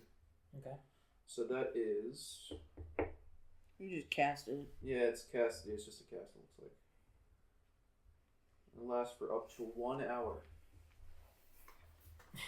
Okay. So how big is it? Is it enough to also hit Alaris? Or 20 feet. And he could put it anywhere. So he could just have it, like, position it where it's just the monster that's in it. Okay. So let's say... Where do you want it? Do you want it so that it encompasses all of you, encompasses Alaris, or where? I think we should have it where, like, it comes, like, right here. Yeah, like, so it's basically the pool itself Or Yeah, It's like like- right Okay. where the pool. because Alaris would be like on this square, so I feel like anything that's gonna cut it off right here. So maybe he dumps it right here. Yeah. So is that anything that the monster can do, or it's literally? No, it's literally just there. Okay. So then, with that, you're able to obscure its vision. So what does that do for it? Just like disadvantage, or what? Or does it give? Yeah, it gives disadvantage. Okay. Yeah, until a strong wind Okay. blows it away. All right. Cool. I like it. And who did that? Was that Tyr that did it? No, that was Alaris. Okay. So Lars. All right. So does that end his turn? Do you move him anywhere? I'm gonna move him back Towards us, on the outside of the darkness, but still, like he would be back. Mm-hmm. So he's closer. Okay. And then we're back to Tyr. So I'm going to cast an Eldritch Blast at the very center of the darkness. In front of which darkness? Well, that's Samus? fog. Well, this Okay. is darkness. That's Yeah, I fog. gotcha. Yeah. So I'm going to. Let's just roll. And it's disadvantage because you can't see them. Is disadvantage? Yeah, I think so. Yeah. So what does that mean? I roll twice and pick the lowest? Yep. Holy shit, 15. That's the lower one? That's the lower one. Well, that's What's a the hit. other one? Damn. 17. Oh, holy shit. Alright, that's a hit. What do you do for damage? 1d10 plus 1.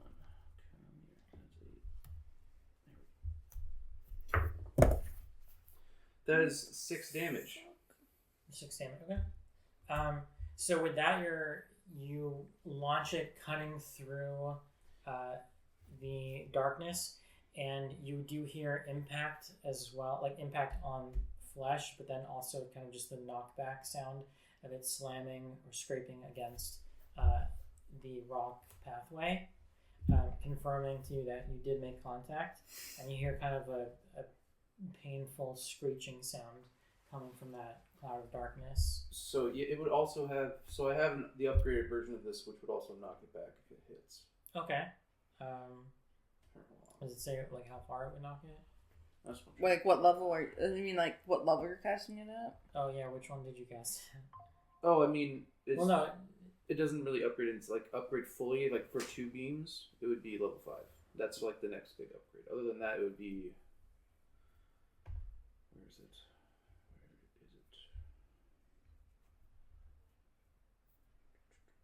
Eldritch Invocations. Here we go. When you hit a creature with Eldritch Blast, you can push the creature up to 10 feet away from you in a straight line. Okay, so is that what happens? Yeah, if it is that hits. the one that you use then? Okay. Yeah, if it hits, then I can push the creature up to 10 feet, Okay. which I'd like to do. Okay. So you basically send it, let's say 10 feet, and it basically starts like skipping, like a fucking skipping stone, up across the pools of water until finally it ends up and smacks itself up against one of the walls of the cave on the far He side. said 10 feet, not 20. Oh, you said 10? Wait, hold on. Yeah, Yeah, it's it's 10 two feet. squares. So it just be okay, my bad. So basically, you just hear a plunk and splash into the pool of water. Then. So with that, it's a concentration spell, the darkness, right? Yeah, so that So- basically reveals him. Yeah, Okay. Well, don't you have the roll for concentration? I thought if you take any damage, that breaks. No. I thought so. If for concentration, when you get hit, you can roll to keep it. Oh, so it's like a wisdom saving throw, I guess. Basically, Okay. kinda. Okay. Let's see then. How many? I can do as many cantrips as I want, right? I mean, like, if I already used Eldritch Blast, I can't use it again. But like, if I had another cantrip I want to use, I could use it, right? I think you can only use one cantrip. Let me check though. I'm pretty positive though. Wait, but then, so what would it be to like keep it? Yeah, 1 second. Here, you're good. Thank you for being on roll duty. Got the entire. Cantrips can be cast as an action every round. There is no cooldown or limit to the number of cantrips you can cast per. In combat. So it's not. Because I was gonna say. No limit on their usage. Cantrips can be cast As an action, every round there's no cooldown or limit to the number of cantrips you cast per day. Additionally, if a spell was cast as a bonus action during a turn, the only other kind of spell that can be casted as the remaining action is a cantrip. The rule is that once you cast any spell with a bonus action, the only other spell you can cast in the same turn is a cantrip with a casting time of 1 action. Okay. So 1. Unless I have another action. You can use a cantrip as your action, and then you can use another cantrip as, like, your cantrip in, like, your turn. Okay. But, like, you can use, you can use technically 2. So you can use, like, 1 cantrip as your action, and then you use another cantrip as, like, your cantrip thing in your turn. And that's, like, max. Okay. So 2. I can use my... Because remind you, this is happening in 6 seconds. No, I know, so I can't use another cantrip right now. If you only used 1... I just used, like, my Eldritch Blast and that was it. Yeah, so you can use another one. Because of using that as your action. Okay. So then I'll use Eldritch Blast again. Okay, so for reference, as you knocked him back, he held on to concentration because he rolled well enough. Okay. And then, so you're going to hit him again. It's going to be into that center of the cloud. Yes. Okay.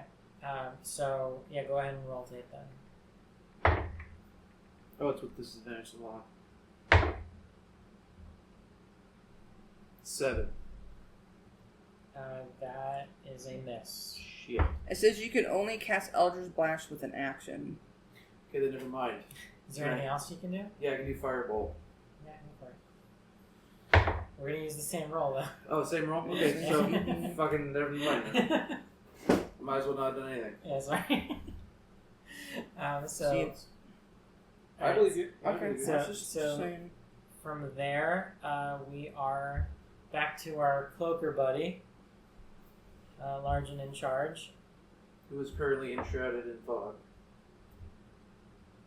Correct. And who's the closest to him? It looks like Probably Alaris. Lars. all right. You pulled him back, so it looks like yeah, either Lars or something. You guys are pretty fucking clumped. So let's see what he has going for him. Yeah, all this is melee, so he would have to leave anyway. So he basically... Interesting, okay. Alright, so he'll try and leave the fog and make his way back towards kind of the main. He just flies out here and over the main road. He sees his buddy off in the other pool and finds you guys. Let's see what his actual movement speed is, though. His movement speed is the same as his flying speed. Speed 10 feet, fly 40 feet. Okay, he fucking gets to you guys because it says flying. I'm sure because it says speed 10 feet, fly 40 feet. So does that mean Yeah, so if he's flying... vertical? No, his flying is... You can go 40 feet. Okay, If he's so- flying. Alright, so that means he just fucking reaches you guys. Yeah. And lands in front of Senna, and then he would go for a melee roll. These guys, these are basically face huggers. He goes for attach and tries to attach itself I onto think you Senna. realizing that now. To me? Yeah, well, yeah, you're right there. That's They some really like bullshit. you. They really That's like you. racist. Ooh, we rolled a 19 to hit. That hits. Now, I have a strength saving throw, right? It should be... No? Why? Well, it's basically, it's a melee attack, piercing damage. Oh, I It's thought, just you said, I thought it's you just said called- attached to me. Yeah, Oh. I thought so too, because it's just called attach. And what it actually is, it's piercing damage. If the target is a large or smaller creature, the cloaker attaches to it. Is a large or smaller creature, it attaches to it. While the cloaker is attached, the target has blinded condition, and the cloaker can't make attach attacks against other. Okay, so it does attack, And it does piercing damage. Piercing? Yeah. Okay. So, I mean, if it hits, I guess that is the hold on, let's see what this says. The target or creature within 5 feet of it can take an action to try to detach the cloaker, doing so by succeeding on a DC 14 strength.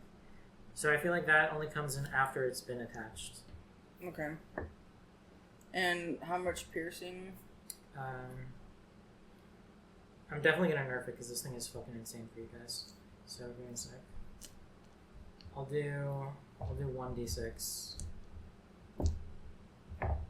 Oh, rolled a 1. Okay, well, I have a resistance to piercing, so 0. Sweet. So Doesn't do a fucking thing. Alright, so it doesn't do a fucking thing. It's more just annoying you again that it's attaching itself to you. And again, what that will do to you is that it's blinded you.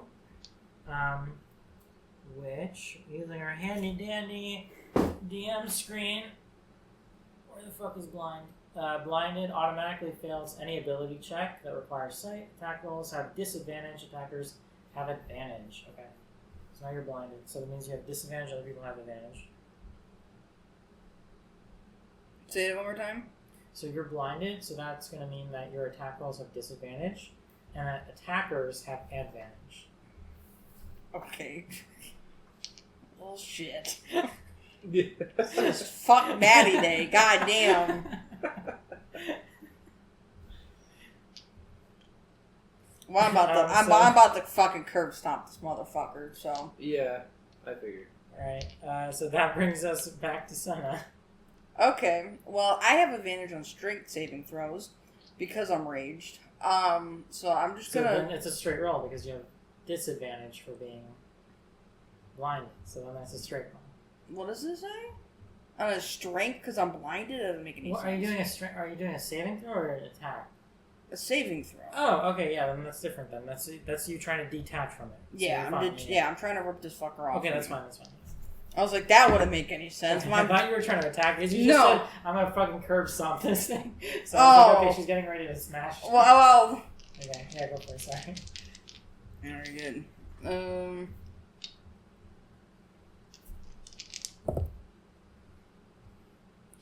I rolled a 19 plus 23. Okay, that is a success. You successfully basically like peel and just fucking rip it off of you. Just it's weird little flippers trying to hug and like creep its way around the back of your head. You're able to kind of like peel it off and let's say slam it onto the ground. Okay, and then I'm also frenzied, so I'm gonna take my axe and just come down his fucking Alright, face. you can attack. Or is that a roll to hit first? Yeah. Yeah. 17. That's a hit. Bless you. Bless you. Bless you. Thank you. That's a 2. I'm going to use my savage attacker to reroll. That's also a fucking 2. Wow, alright. So that's a 2 plus a 2 because of raging makes it a 4. Yeah, and it's only 4 damage.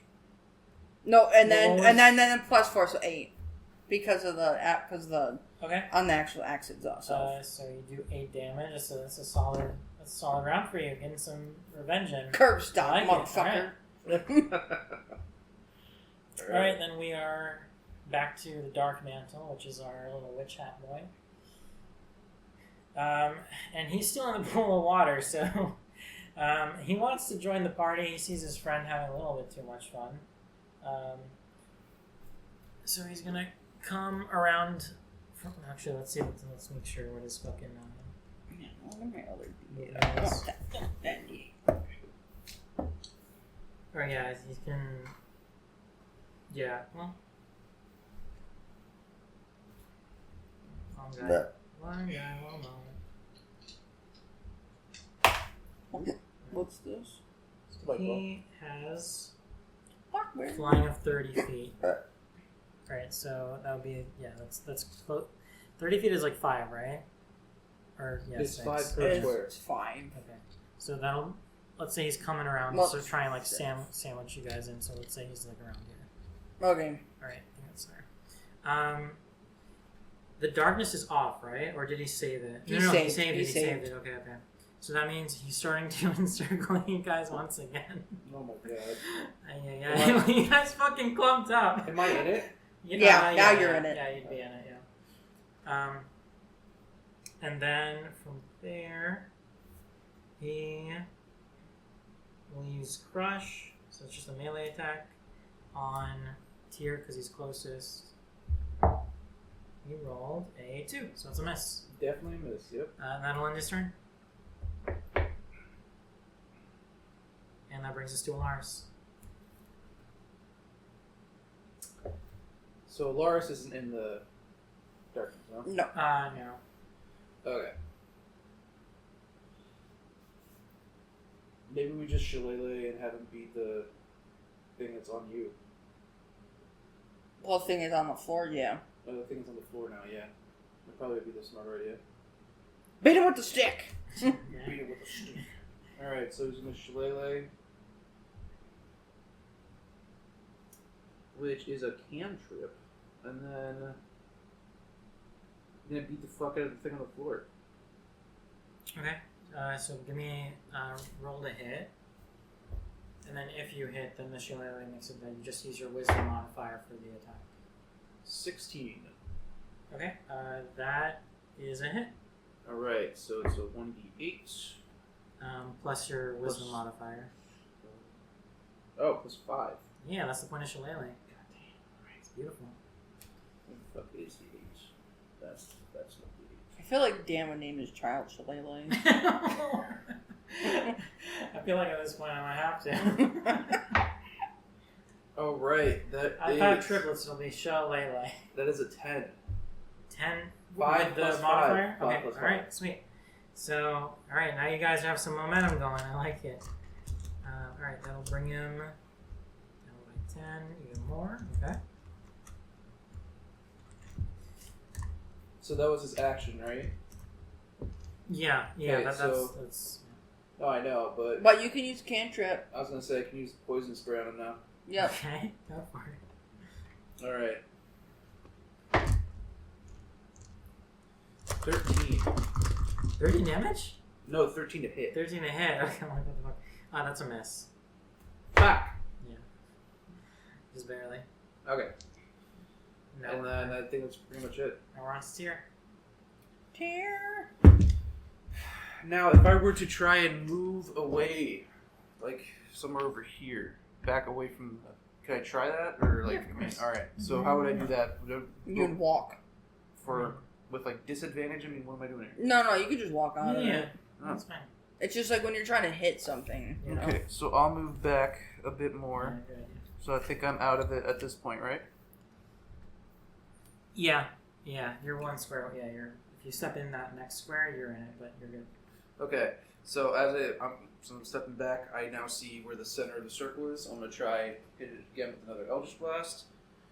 And then I was going to hit afterwards with a Firebolt, because that is also a cantrip. We're going to do Eldritch Blast first. That is a 14 To hit. to hit. That is. Yeah, that's a hit. Nice. Alright. How what do you got? 1d10 plus... There we go. 6. And he gets knocked back. Again. 6, and he gets knocked back. Okay. Yeah. So at that point, how far again was it? 10 feet. 10 feet. 10 Two- feet. Okay, two- so 2 squares. All right. So that even clears the darkness Okay. from Senna. So that's nice teamwork. So That's I'm also 6 going to damage. do Firebolt, which is another cantrip I have. Okay. Go for Try it. and hit it in my... Yeah. Go for it. Nah, fuck. It's a 5. 5 to hit, so no, it's a miss. As he goes scraping and skidding across the floor there, you start to hear it kind of whimper and cry and screech and howl, almost like it's not just in pain, but it's like sad. Oh. And it feels like very else to say it. Feels like very performative, very over the top. Like it's almost like it's like calling and signaling. Okay. Oh fuck. Gotcha. Yeah, fuck Army these assholes. And in that moment, you start to feel kind of a rumbling and shuddering from The stalactites. coming from the stalactites all above you, opening their eyes. Just fuck. dozens and dozens and dozens of red eyes all along overhead, just staring you guys down. And at that point, accompanying that, you also start to hear a beautiful, beautiful melody, high-pitched, almost like a beautiful song, like someone's singing, start to swirl around, not even aggressively bouncing off the waves or the walls of the cave anymore. Now it's just like gently flowing like water, like a stream, just traveling through the different paths and corridors until finally it lands in this clearing where you guys are at, swirling around you guys. Just this beautiful song. And as you listen to it a little bit more closely, you start to sense it doesn't sound like a voice. It sounds like a melody. It sounds like an instrument that's being played, like a high-pitched melody that's being played. It sounds like a flute. And with that, the two best buds over here, as well as all the ones that are above you, the stalactites, start to calm themselves and pull back from the engagement. So this thing is a snake tamer. Snakes. You guys are a little bit banged up and bruised, but at this point it's clear you're being watched, you're being toyed with, and you're even potentially might be being shown mercy, but you're not really sure why. I don't like why this. or if that's even the case. Yeah. Okay. So Do I see where those assholes go? They basically, the main two. Yeah. They basically just scurry back. Basically, the main one, our boy here, the manta ray, plunges back down in the water from where it came and just starts to swim off into the connected currents of water. And the other one starts to fly and scurry its way back up to the cave, collecting itself back with its friends up top, basically, and you can't really tell which is which anymore. Can we tell exactly where this is coming from? Originally, you felt like it started to originate from deeper up ahead of you, but the melody has since basically occupied the entirety, almost like you're just in it, just swirling around you. Do we feel any sort of like pull or magical effect? Nothing? You don't feel any magical effect, you don't feel like any charm or anything like that. You get the sense that it was more of like signaling for these two enemies and for the family above to like pull back. Okay. And then in that moment you start to hear kind of mischievous giggling that starts to kind of like ride the waves of that melody, that flute melody, as that melody starts to like disperse and just like fade out. Mm-hmm. It's being accompanied and faded in with just this mischievous, playful giggling that you're hearing. All right. And now that starts to be a little bit more and more intense. And that starts to bounce across the walls of the cave as well as the walls in your own skull. As those whispers come back, usurper, abandoner, that other word I said. Betrayer, that was the other one. And they basically start to like cause more and more like mischievous levels of like chaos within the cave and within your own skulls. From there, I'll leave it. What do you guys say or do while this is happening? I really wanted to curb stop that asshole. You say that out loud? Yep. In response to that, you hear the laughter just pitch up even harder. Is Like they're laughing at it what you still said. all around us? Yeah, but it's like they're laughing at what you said. Now I'm gonna curb stomp that bitch. Whoever's laughing at me, I'm gonna curb stomp that bitch. And just like that, the laughter stops. That's what I thought. And then you hear a voice. I'm sorry. I just wanted to see what you do. And you three really don't disappoint, do you? Or do you? You did refuse his deal, did you not? You don't know where the voice is coming from, but you're hearing it. Mm-hmm. I chime up and say, who are we talking to?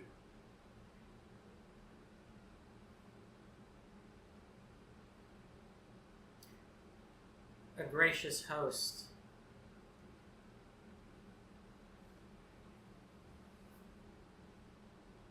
The gracious host that attacks his guests? I saw it more like a game. You were having fun, were you not? Now tell me before we go any further, did you refuse his deal?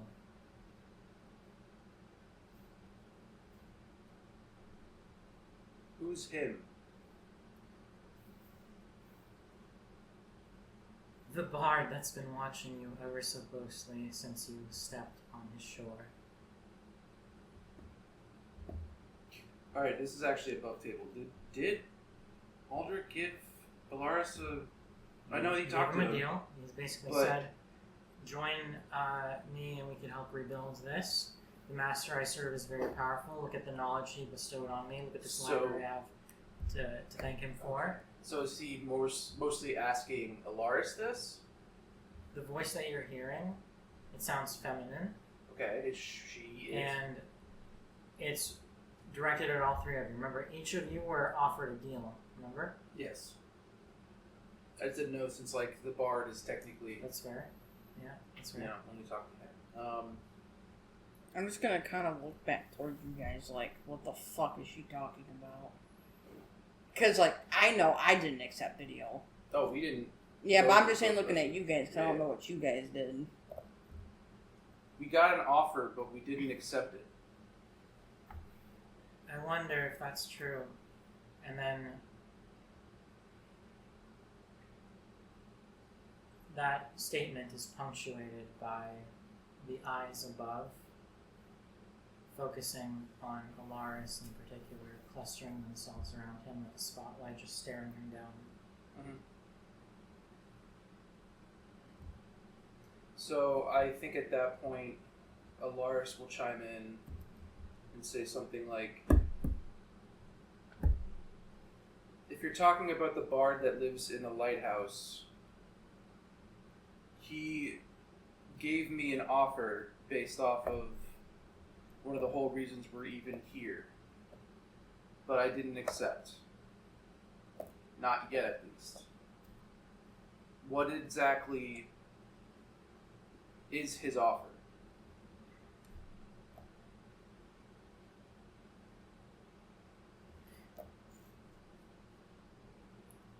Not yet, at least.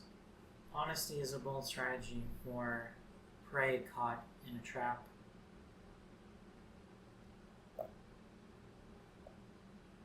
His offer would leave you as it's left me. And that's not a fate you should wish upon yourselves.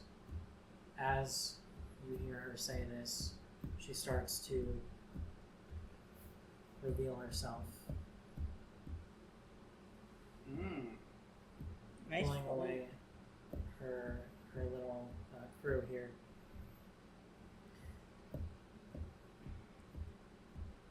She continues by saying, "The bookworm sent you here to die. I should think you'd like to know the reason." And as you take a look at her, she's kind of dripping with ocean water. You see very clearly, and it clicks in your mind, what she's holding and what she's then places down on her hip is in fact that siren flute forged from the Siren Queen's windpipe. she was the one who had it, while Aldrich told you to defeat the beast and claim it. And you realize this is no beast, this is something more complicated. And Aldrich is not what he seems. Well, I already knew Aldrich was not those things. That was a given. Aldrich.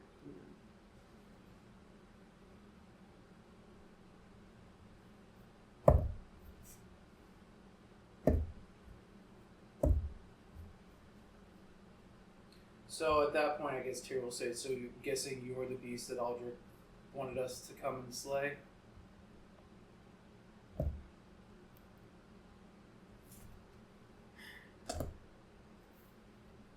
Yours truly, she says as she steps into frame and bows.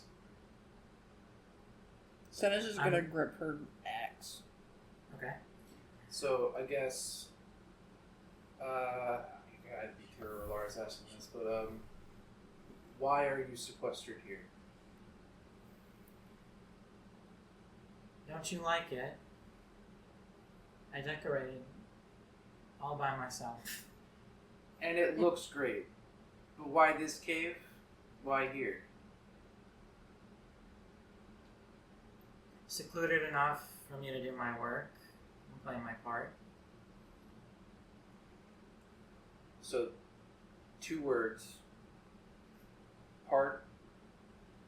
And, God damn it, my ADHD kicked in. So just say, I really want to know, what is your part in this then? What is this? What exactly made you think that this cave would be good enough to hide you? Because I don't know if you know this, but the harbor master in the city knows that this cave exists. The cave exists on a map.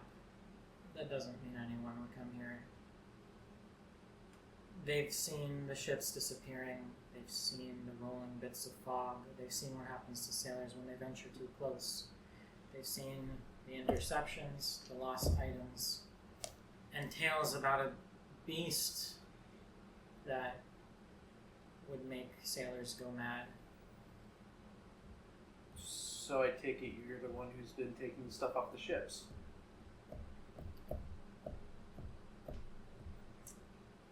Not exactly, but I won't deny I had my role in it. And I suppose you're here for this, and she holds up her flute. That was our main goal, yes. And tell me, what did the bard tell you of what this was and what I am? Very little about you specifically, but the flute, he told us it could help us along our journey. We are not technically partners with the bard. We have our own objective. This is just, that flute is one step closer to our objective. When you say that you didn't, that you're not partners with the bard, you see a smile etch across her face. Not mischievous, not calculating, but almost like relief and hopeful. And she says, well, allow me to edify you on some of the scholars' misinformation. My mother was a siren, my father a marrow, and as she says those words, you recall being attacked by marrow, the very violent and disgusting creatures, basically.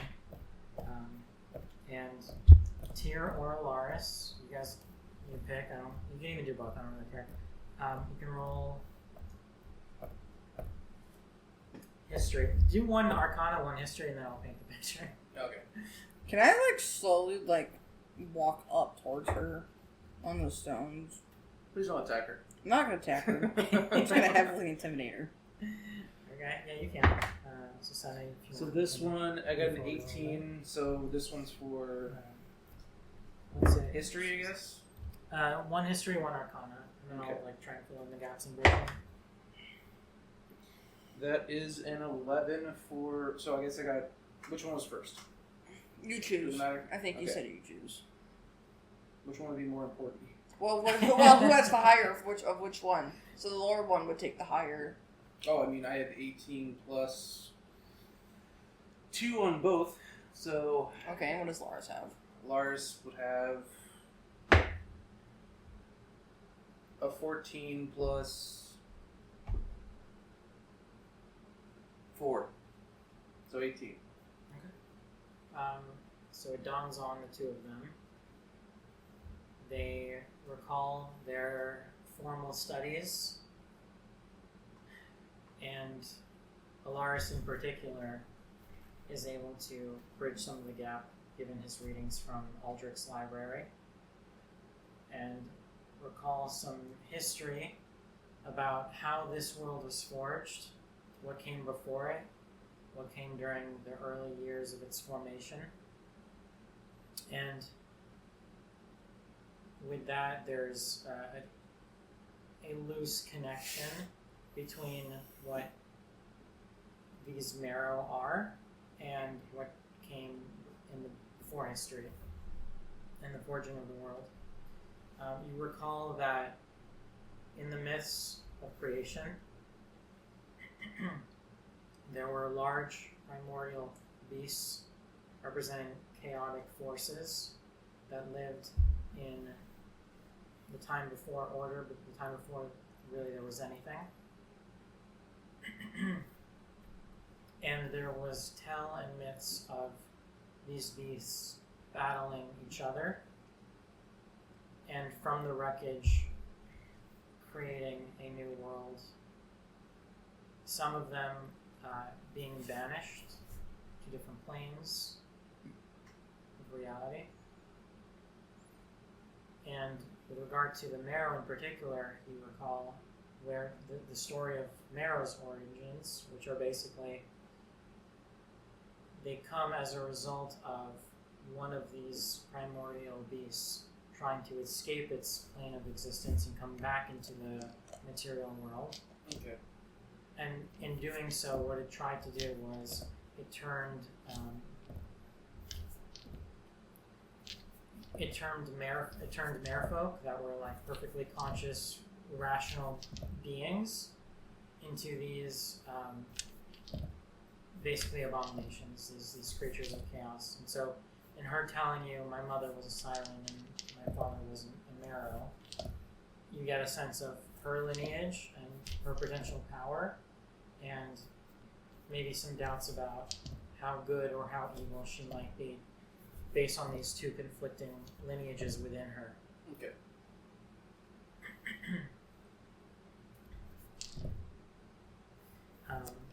She continues by telling you, my mother died before she could teach me how to use my voice, as is the right of any siren. But I'm sadly just a half-breed, and so my voice, unattuned, untrained, is not something that I wish to use.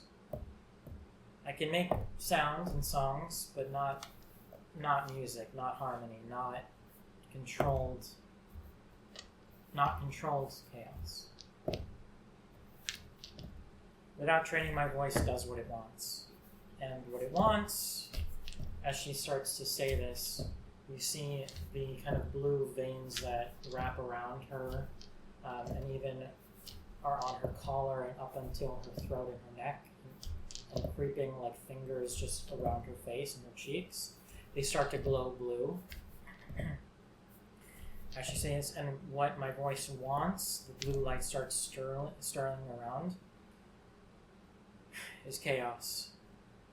As she says that word, the cave stalactites, the real ones, as the creatures start to shuffle around, but the stalactites start crashing down and plunging their way and piercing their way into the earth and into the pools of water at your guys' feet, just barely grazing you and splashing and causing a little bit of an earthquake around you.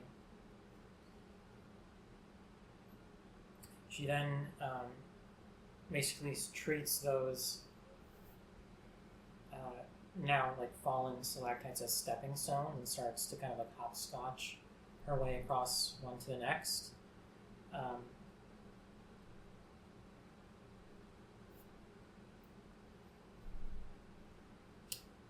And at that point, I'll pause. Do you guys have any questions or words to exchange with her?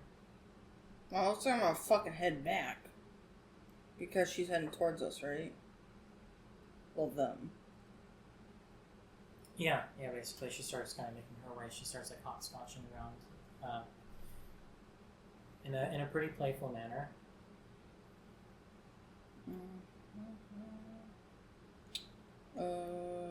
So, what does the flute mean to you? Yeah, I'll just make my way back. There you go.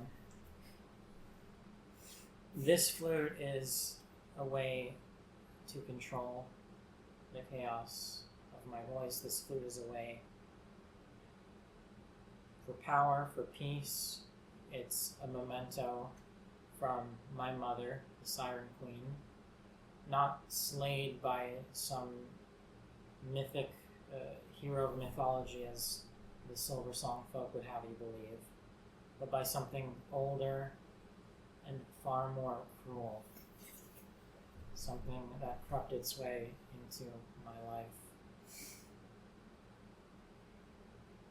And tried to make a deal with me and with all of you. Question. Yeah. When she's talking, is she talking directly to them? Those two? Who's Like, those two? Alvaris and Tyr. She's talking all three of you. Like, is she looking at me? Yeah. Looking at all three of us. I'm guessing just. Well, I'm just saying because, like,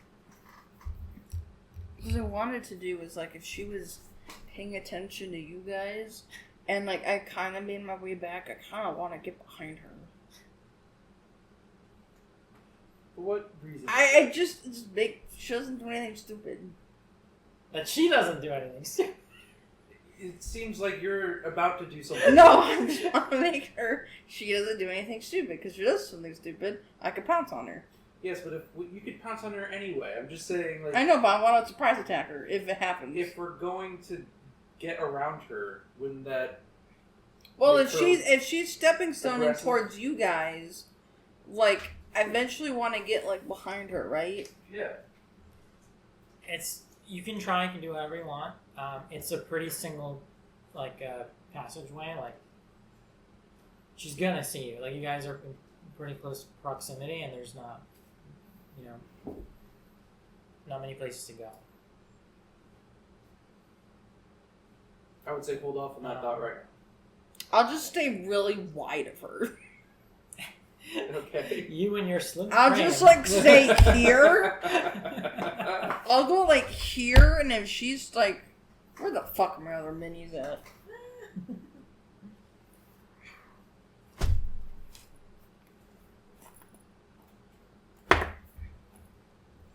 Get the fuck out.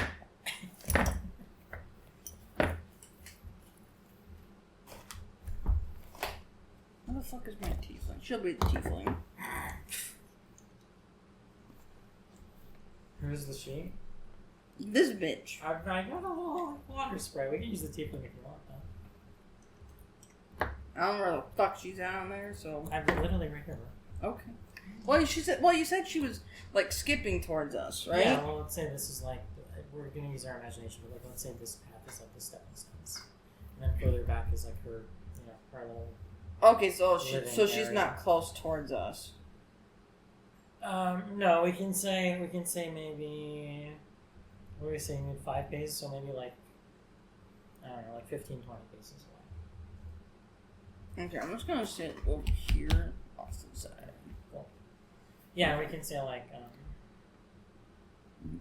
yeah, she kind of like approached a little bit, so yeah, that's probably Okay, fine. I just didn't know how far she went. You're good. So do you have anything to say or ask her I don't. at this point? She just mentioned about the flute and what it is. Obviously, that would be stirred. Is there any way you can part with said flute? What if we brought it back to her?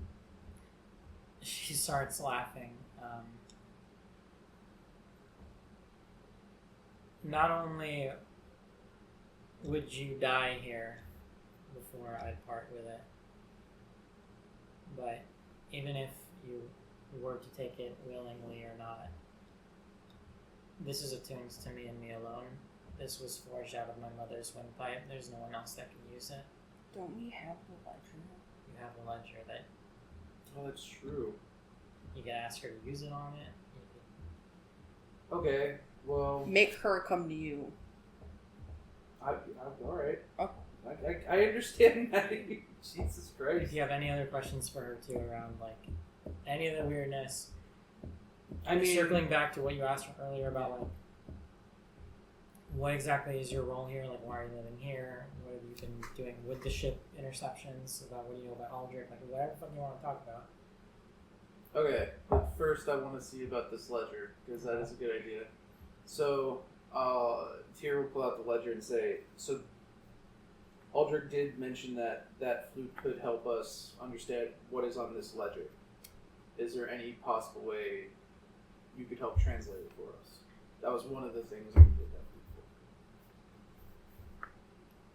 Now that's a type of deal I could get around, Okay. but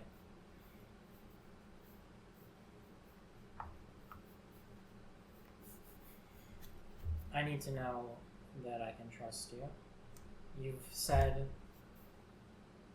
You've admitted to me two things now.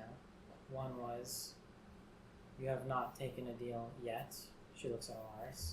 Another was you don't consider yourself Aldrich's partners. She looks at Tyr. So forgive me if I'm having trouble following your story and trusting you. That's fine. We understand the pushbackiness. Meeting. Have anything to say? No, I'm quiet as fuck. So what can you offer me as a token of trust that you're not sent here by Aldrich to kill me? And make no mistake, he knew you weren't leaving here alive. We gathered that. So whatever he told you was a lie. Well, He sent you here to die. what would be a good token of trust for you? It seems as though we have a common enemy in Aldrich.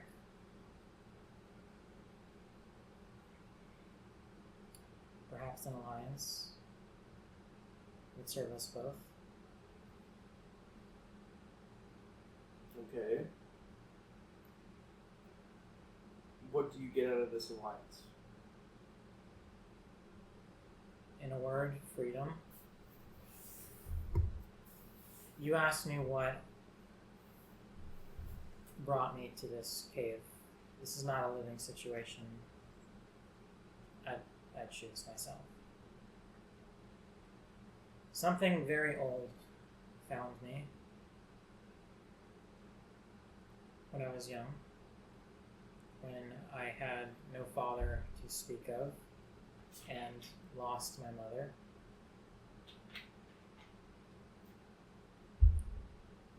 As she says, something very old found her. You start to think about your knowledge of the primordial beasts that inhabited this plane of reality before the Earth was formed. It used Aldrich to approach me. It knew exactly what I needed. A parting gift from my mother. She holds up her flute. It offered me this flute forged from my mother's windpipe to use as a conduit, a way to shape my voice into something controlled. So I took the deal. I have since found myself wondering how exactly to acquire the flute, how my mother died, if it was present, or had any knowledge of her death. And I found myself wondering to this day, what kind of creature could have been powerful enough to defeat her?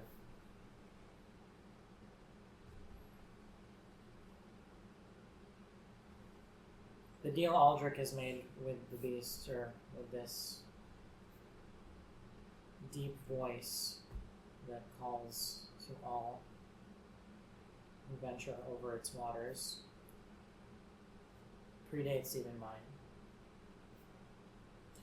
So, Aldrich mentioned when we were grilling him on what was going on in Silversong that there is an older being known as either the drowned one or descended one.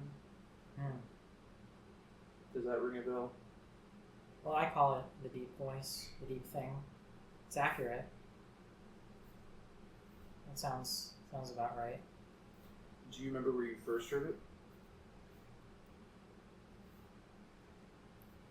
From the serpent's mouth himself, Aldrich. He approached me acting as its servant, looking to make a deal, offer me this flute in exchange for my service and my unique ability to wield it against its enemies. And so, in exchange, I've been a loyal, reluctant slave. I've been rerouting ships using this flute to guide them off their course so that cargo can be intercepted. The royal shipping lanes bound for New Valor, bound for everywhere across this kingdom, have been laid siege to by the drowned one, as you call it. My role has simply been to reroute and intervene in their safe travels. What happens next is not always for me to know. Do you know what happens if you stop? Well, then a deal will have been broken. And turns out that is my aim, but I have to be strategic about it. When I saw you lot coming onto shore, that was the first time I thought, now here's an interesting party that might be able to assist me. You sure seem to shake up the guard well enough.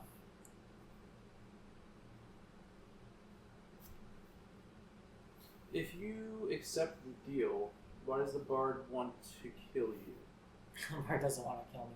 The bard seeks to do what he does with all living things, with all dead things, which is to observe, control, study, and report. And in this case, who he is reporting my whereabouts and my activities to are what I would like freedom from.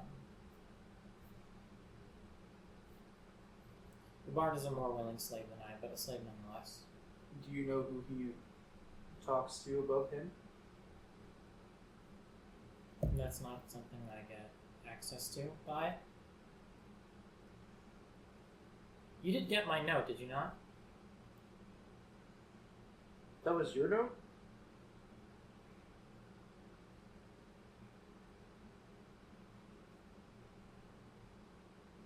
Do you know what she's talking about? Yeah. The shells, right? What? The shells, right? Oh, the note that was thrown under our door. It came with the shells, yeah. Oh, the shell. Yeah, Yes. but both of them, yeah. So, do you recall what it said? I can't remember what he said. I haven't written this. I can just tell you if you don't. Yeah. Okay. It said something like the bard's not what he seems. Oh, yeah. The bard watches all, but I watch the bard. So she explains, he's got eyes everywhere. And as she says that, you recall his observatory, his telescopes, his instrumentation, his records and tons on seemingly all of history and certainly everyone in the town. And you wonder if he's got records on you three as well. Do you remember what Silka said when we saw her after leaving Aldrich the first time? Yeah. So Selka tried to recruit you basically and said, we have a common enemy, which is the bard. And said you shouldn't trust what he told you. And believe it or not, I'm on your side.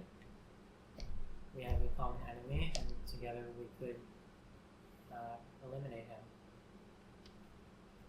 And this kind of clicks with what you guys were figuring it out in real time last time, which was, it seems that there are this kind of descended drowned force, and another term called the ascended ones. And you start to piece together, wait, if Aldrich is serving the descended ones, who is Selka serving? Because it seems like they're at odds. And why is Selka basically allying herself with, or at the very least against whatever is disrupting these shipping routes? In her words that she said to you guys outside the lighthouse was like, there's something intercepting shipping routes, perfectly legitimate business enterprises, something paraphrased like that. So essentially she is concerned and trying to protect the shipping lanes. Meanwhile, this drowned being is using Aldrich and using this girl here to intercept them. Okay. Wait, did we ever bring up Soka to Aldrich? I don't think so. I don't think so. Yeah. You didn't really want to tell her much. Okay. After you saw her. So what's her name again? You haven't learned it Oh. yet. You can ask her. Okay. I'm shocked I haven't got it yet. Oh, that's fair. I was gonna ask you to get it. Okay, cool. You could ask it too. You're talking. So. Yeah, I guess. So, I I'm think, just just so we know what to call you, what name you go by? I never quite learned the right pronunciation, but Aldrich just calls me Vale. Vale? And just so for you guys know, above table it's spelled Vael. And you should also know that, if you haven't noticed yet, character names are a good hint about what they are, especially important characters. I can see where Vale is coming from. Well, but the spelling too. So just think about it. I'm just letting you know. V-A-E-L? Vael. Yep. Okay. Eval. Eval. There's mermaid All eggs in this villains cave somewhere. are lemons. That's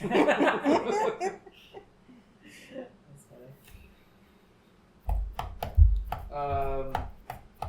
Okay, Vale. Is there anyone in town that is working with you that you would know of? Not. This is where she gets a little bit uncomfortable. Not willingly. I can cast a spell or two. And she kind of like twirls her flute over sailors bound for the port once more. It helps to have eyes on the bar that way from a distance. But the spell is just that. It's not loyalty, it's not an alliance, it's not a friendship. It's not a long-term solution. What about minus a spell? Is someone working with you that isn't under a spell?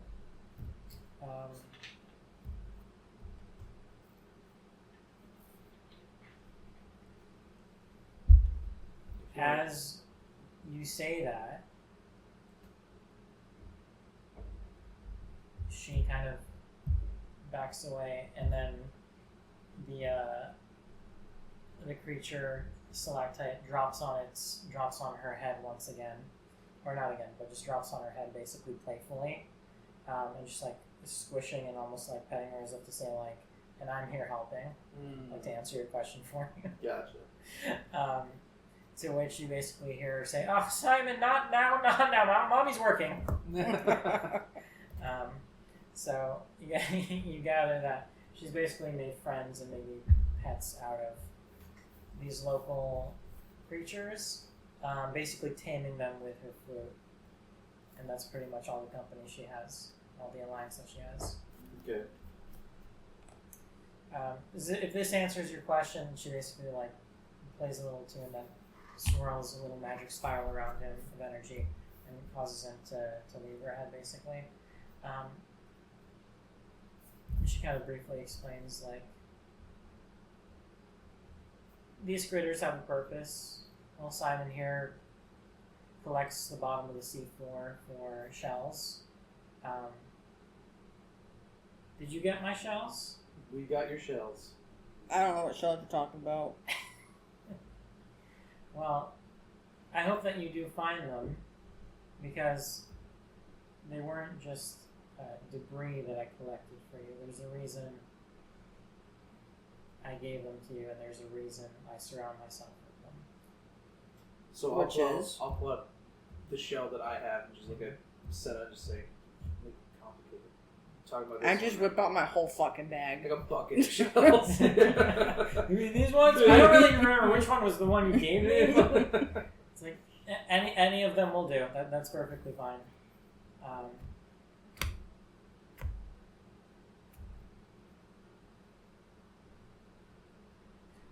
I don't know the reason or the source for these shells' magical height or power. I don't know which word I'm looking for.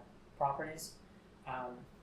But keep them close to your chest, and they can be used to dispel and protect you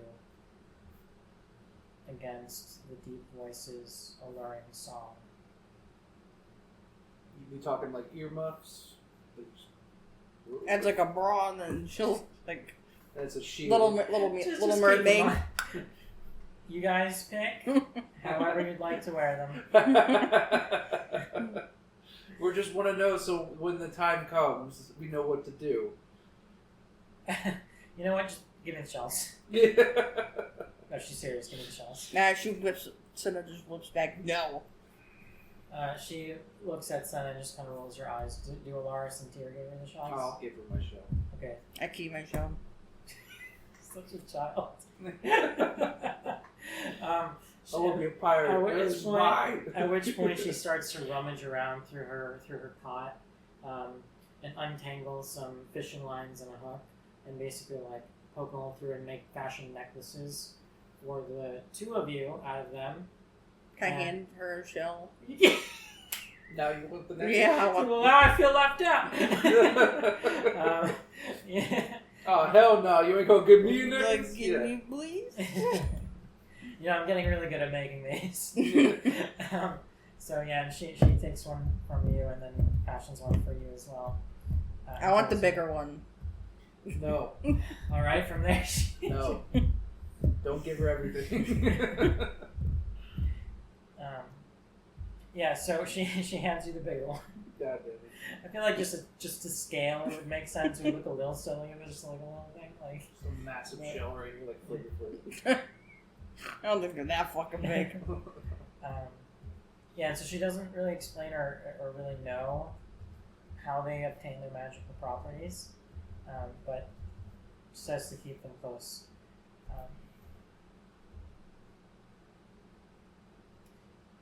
So at that point she basically continues by saying, well, all I would really need from an alliance with you three is your support in making my escape.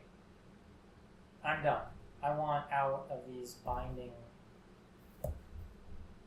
glowing eyes, these illusions, and a contract with a being that has plans I can't hope to understand. I don't know how to break this deal alone, this curse alone, but I do think there's a way. And I think you're the first people with enough access to Aldrich to help me get there.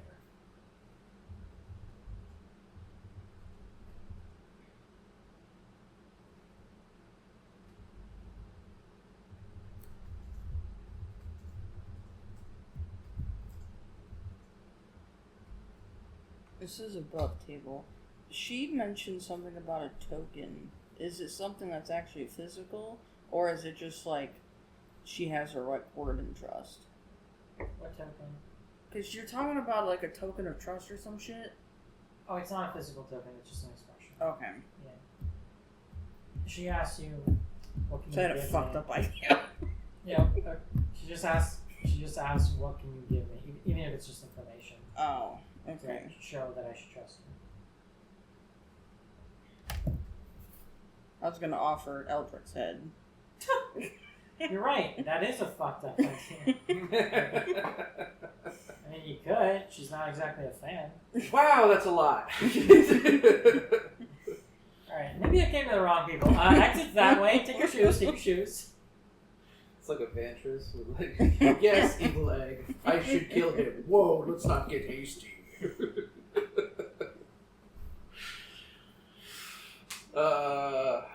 Okay, so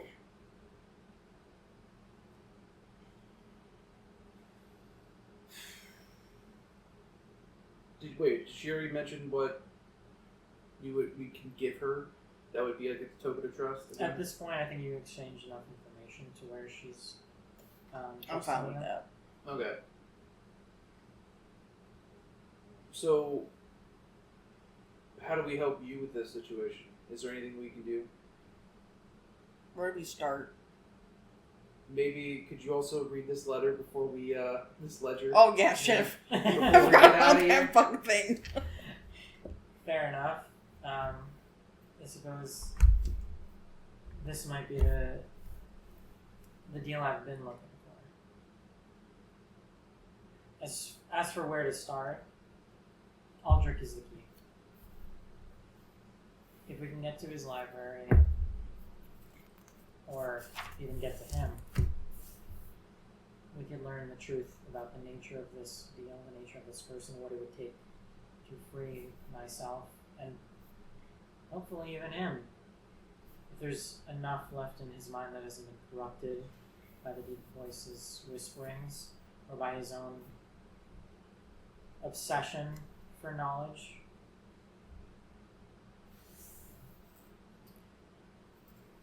So if we can get there, that's a good place to start. As for your ledger, I'll see what I can do. Do you hand it over? I hand over the letter.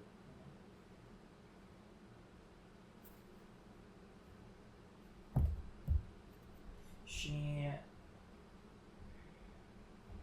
opens the ledger, starts flipping through until the back portion of pages that are like magically stuck together, basically. Opens it up, places it on, or by one of the pools that have bioluminescent coral and mushrooms and shells kind of swirling around. Places it not in the water, but just like on the edge of it, and stands above it and takes out her flute and starts playing a beautiful, nostalgic, and kind of haunting melody. And as she does so, there are symbols that are inked on the pages of the book that start to glow a bright blue color, similar to the ones that's like her veins. And then from there, they also start to shift colors like iridescently alongside with the different mushrooms and shells and things like that. They're kind of like harmonizing with each other just visually as well. The characters start to lift from the page like they're peeling gently off and start to float above you guys and spiral around. And then with one final resolving note in her melody, they break almost like a chain that's been broken into a bunch of different pieces, the individual links severing and scattering around and dissolving in the air. At which point the pages are unbound and ready to be read. Can you read them? What'd you say? Dot dot dot. So I just want to give you a say if you have anything to do. Oh no. more stunned than it opened than anything. Okay. She, let's see.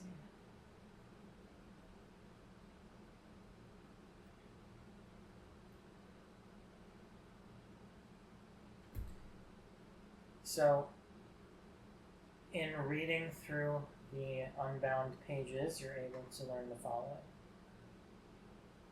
The Royal Trade Network that's been being intercepted and attacked is not about commerce. It's about consolidation. They've been stealing and rerouting or moving magical items for decades with the intention of siphoning off their magical energy, pulling that power upward towards the city in the sky.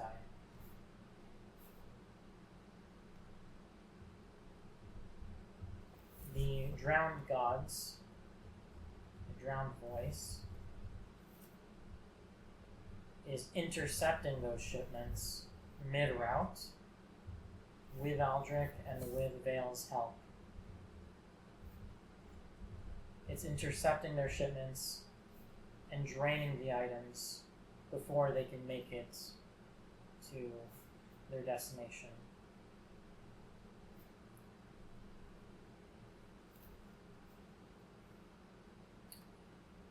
Vale chimes in saying, the items are stolen, offloaded, and their energy siphoned before I then reroute the ships back to their normal course without any memory or knowledge of what's just happened to them. Her spell and her fluid basically being able to control ships and sailors. Well, that's a bummer. And she's reading this off, right? Yeah, while editorializing, like while explaining a little bit, I guess, her part in this. So, Above table real quick, can you ask her what language it is in? If it's still in the, like, the language that... Deep speak. okay. And then, if it is in deep speak, ask if she can read the rest of the ledger to see if the asshole is lying to us. So, Good point. you ask all that. Yeah, so Okay. I'll ask that. Okay. Exactly. Amazing questions. I love it. So, why did you just ask? Yeah, that's Because what I'm saying. I don't want You're to! allowed to talk. I- Get I- nervous. No, But I'm gonna I'm punish you for saying not one nervous. thing. Maddie ain't nervous. Senna is. Okay, well, all those were great questions, so I'm glad Senna didn't say it. Okay, so she basically explains that the way deep speak works and the way this flute works, it's not a language that I can read like common is. It's more like the flute allows me to sift through the intention behind these pages, and I'm able to get an understanding and a glimpse into what's trying to be conveyed through intention, through instinct, through feeling, and try and piece them together in language, in articulated speech with you three here. But it's not something that I can speak naturally in detailed words. It's more that this flute allows me to understand the emotion and the feeling and the intention behind the truth that's in this book. Okay. And the other part? Can you read the rest of it for us? Make sure that Aldrich will align to us. She continues basically saying, the Descended One is feeding off of what these royal shipping lanes have built, right? And whoever builds them. Stealing from the people. And she takes a pause and she's a bit confused. She's not really understanding what the intention of she's not really understanding one of the words or the feelings that are coming through, but the word that she lands on is defeat. basically saying it's trying to steal from those who defeated it, using their own system against them.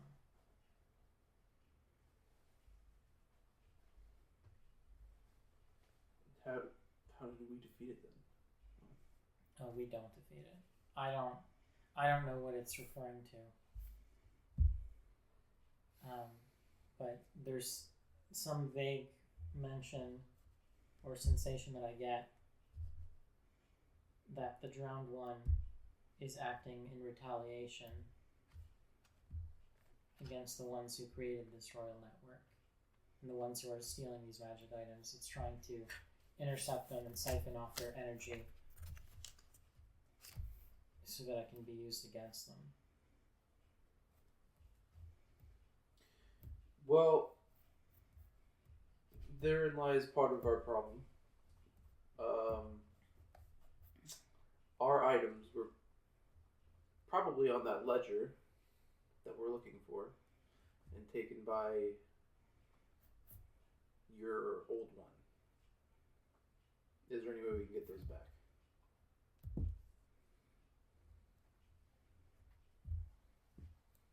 I believe if we follow this trail,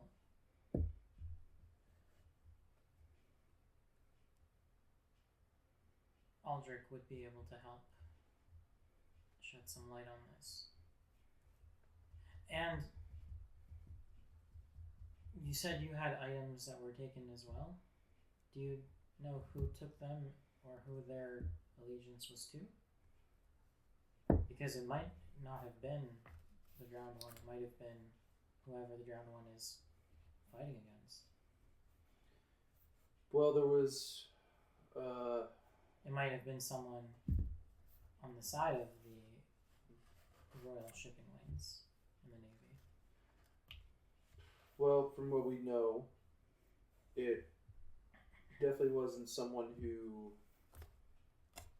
is a part of the royal system that we know of. Why do you say that?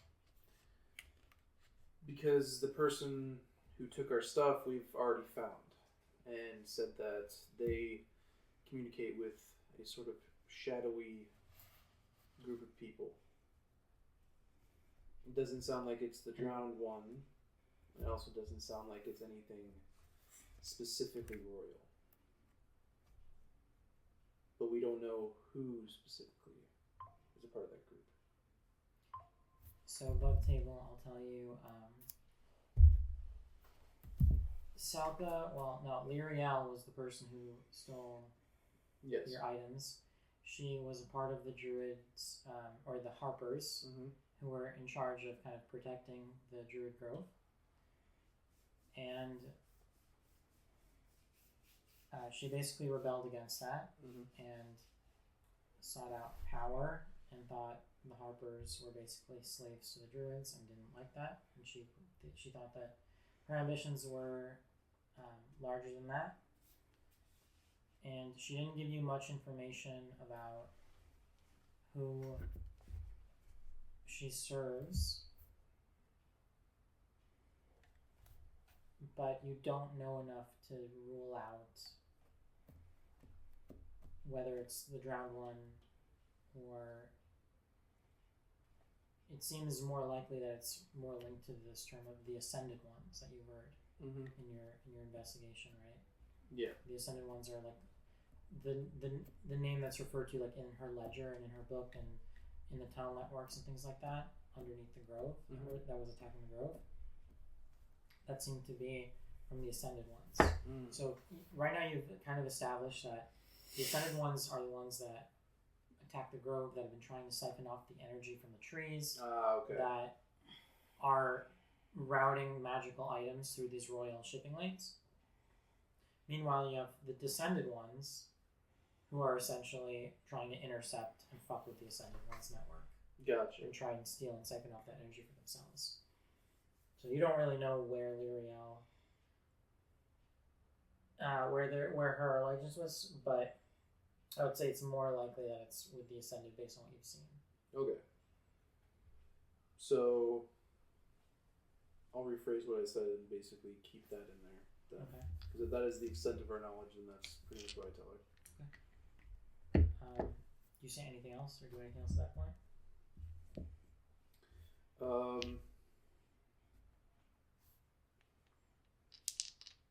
Okay. So as you guys are wrapping up or starting to formulate the plan, like we've exchanged this information, it seems like the bard is the key for what happens next. I'll also mention, I guess, that she to decode this ledger, she did say to go to Aldrich specifically. Okay. So she brought you to Aldrich. Okay, interesting. So with that, your attention starts to be called out to the sound of roaring waves and distant shouts. As you see in the distance of the cave just over her shoulder, you guys see that Royal Navy ships are coming, and they're coming armed and in large numbers. A flare basically cuts through the sky above with sails just showing the Royal Navy colors and emblems. And they're on their way to Silver Song, with a few of them on their way branching off towards your cave, about to dock where you guys are. And we all see them, right? There's no like. Yeah, you all see them. Okay. And Vale looks at you guys and saying, "They're not here for the ledger. They're here because someone told them where I am."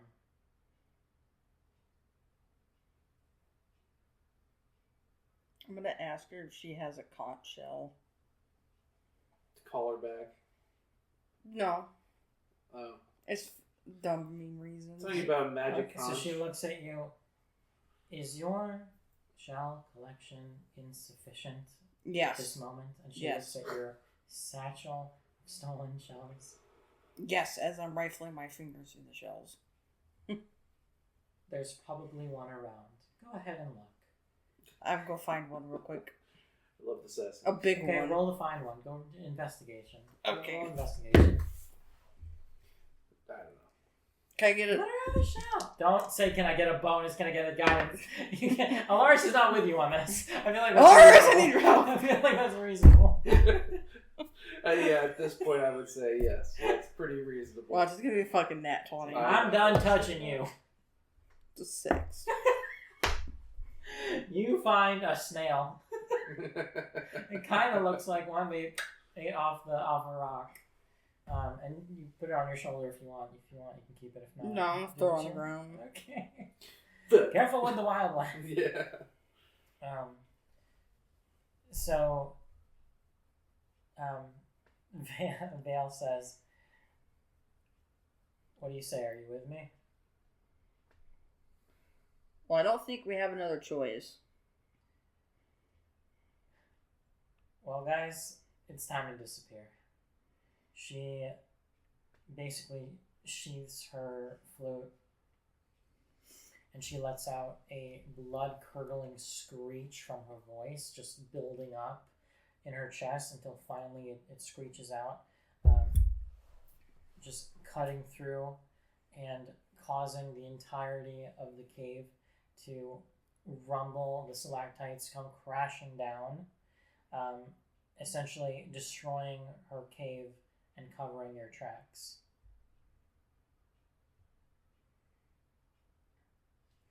And I'm guessing we're bolting the fuck out of there. Well, Back to the ship. our way just got covered to the ship, so. Oh. So what do you have anything to say or do at that point? Well, what now?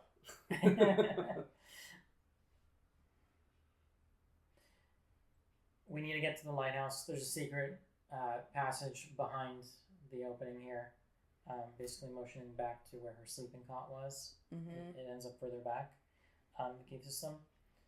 And she basically says, "We're going to need a ship that's not being watched by the Navy."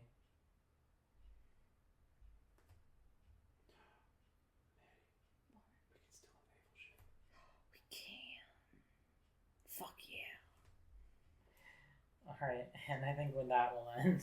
Fuck yeah. Well done, sir. And I have more shit planned. I was honestly It took gonna. a minute. You guys just sitting there fucking talk forever. I mean, she is giving us pretty important details on what we don't know yet. So That's true. I'd say this is an okay talking experience. Talking simulator. Talking Oh, sim. God. You had more to learn. What can I tell you? It's okay. I gave you a battle. I don't know. You did.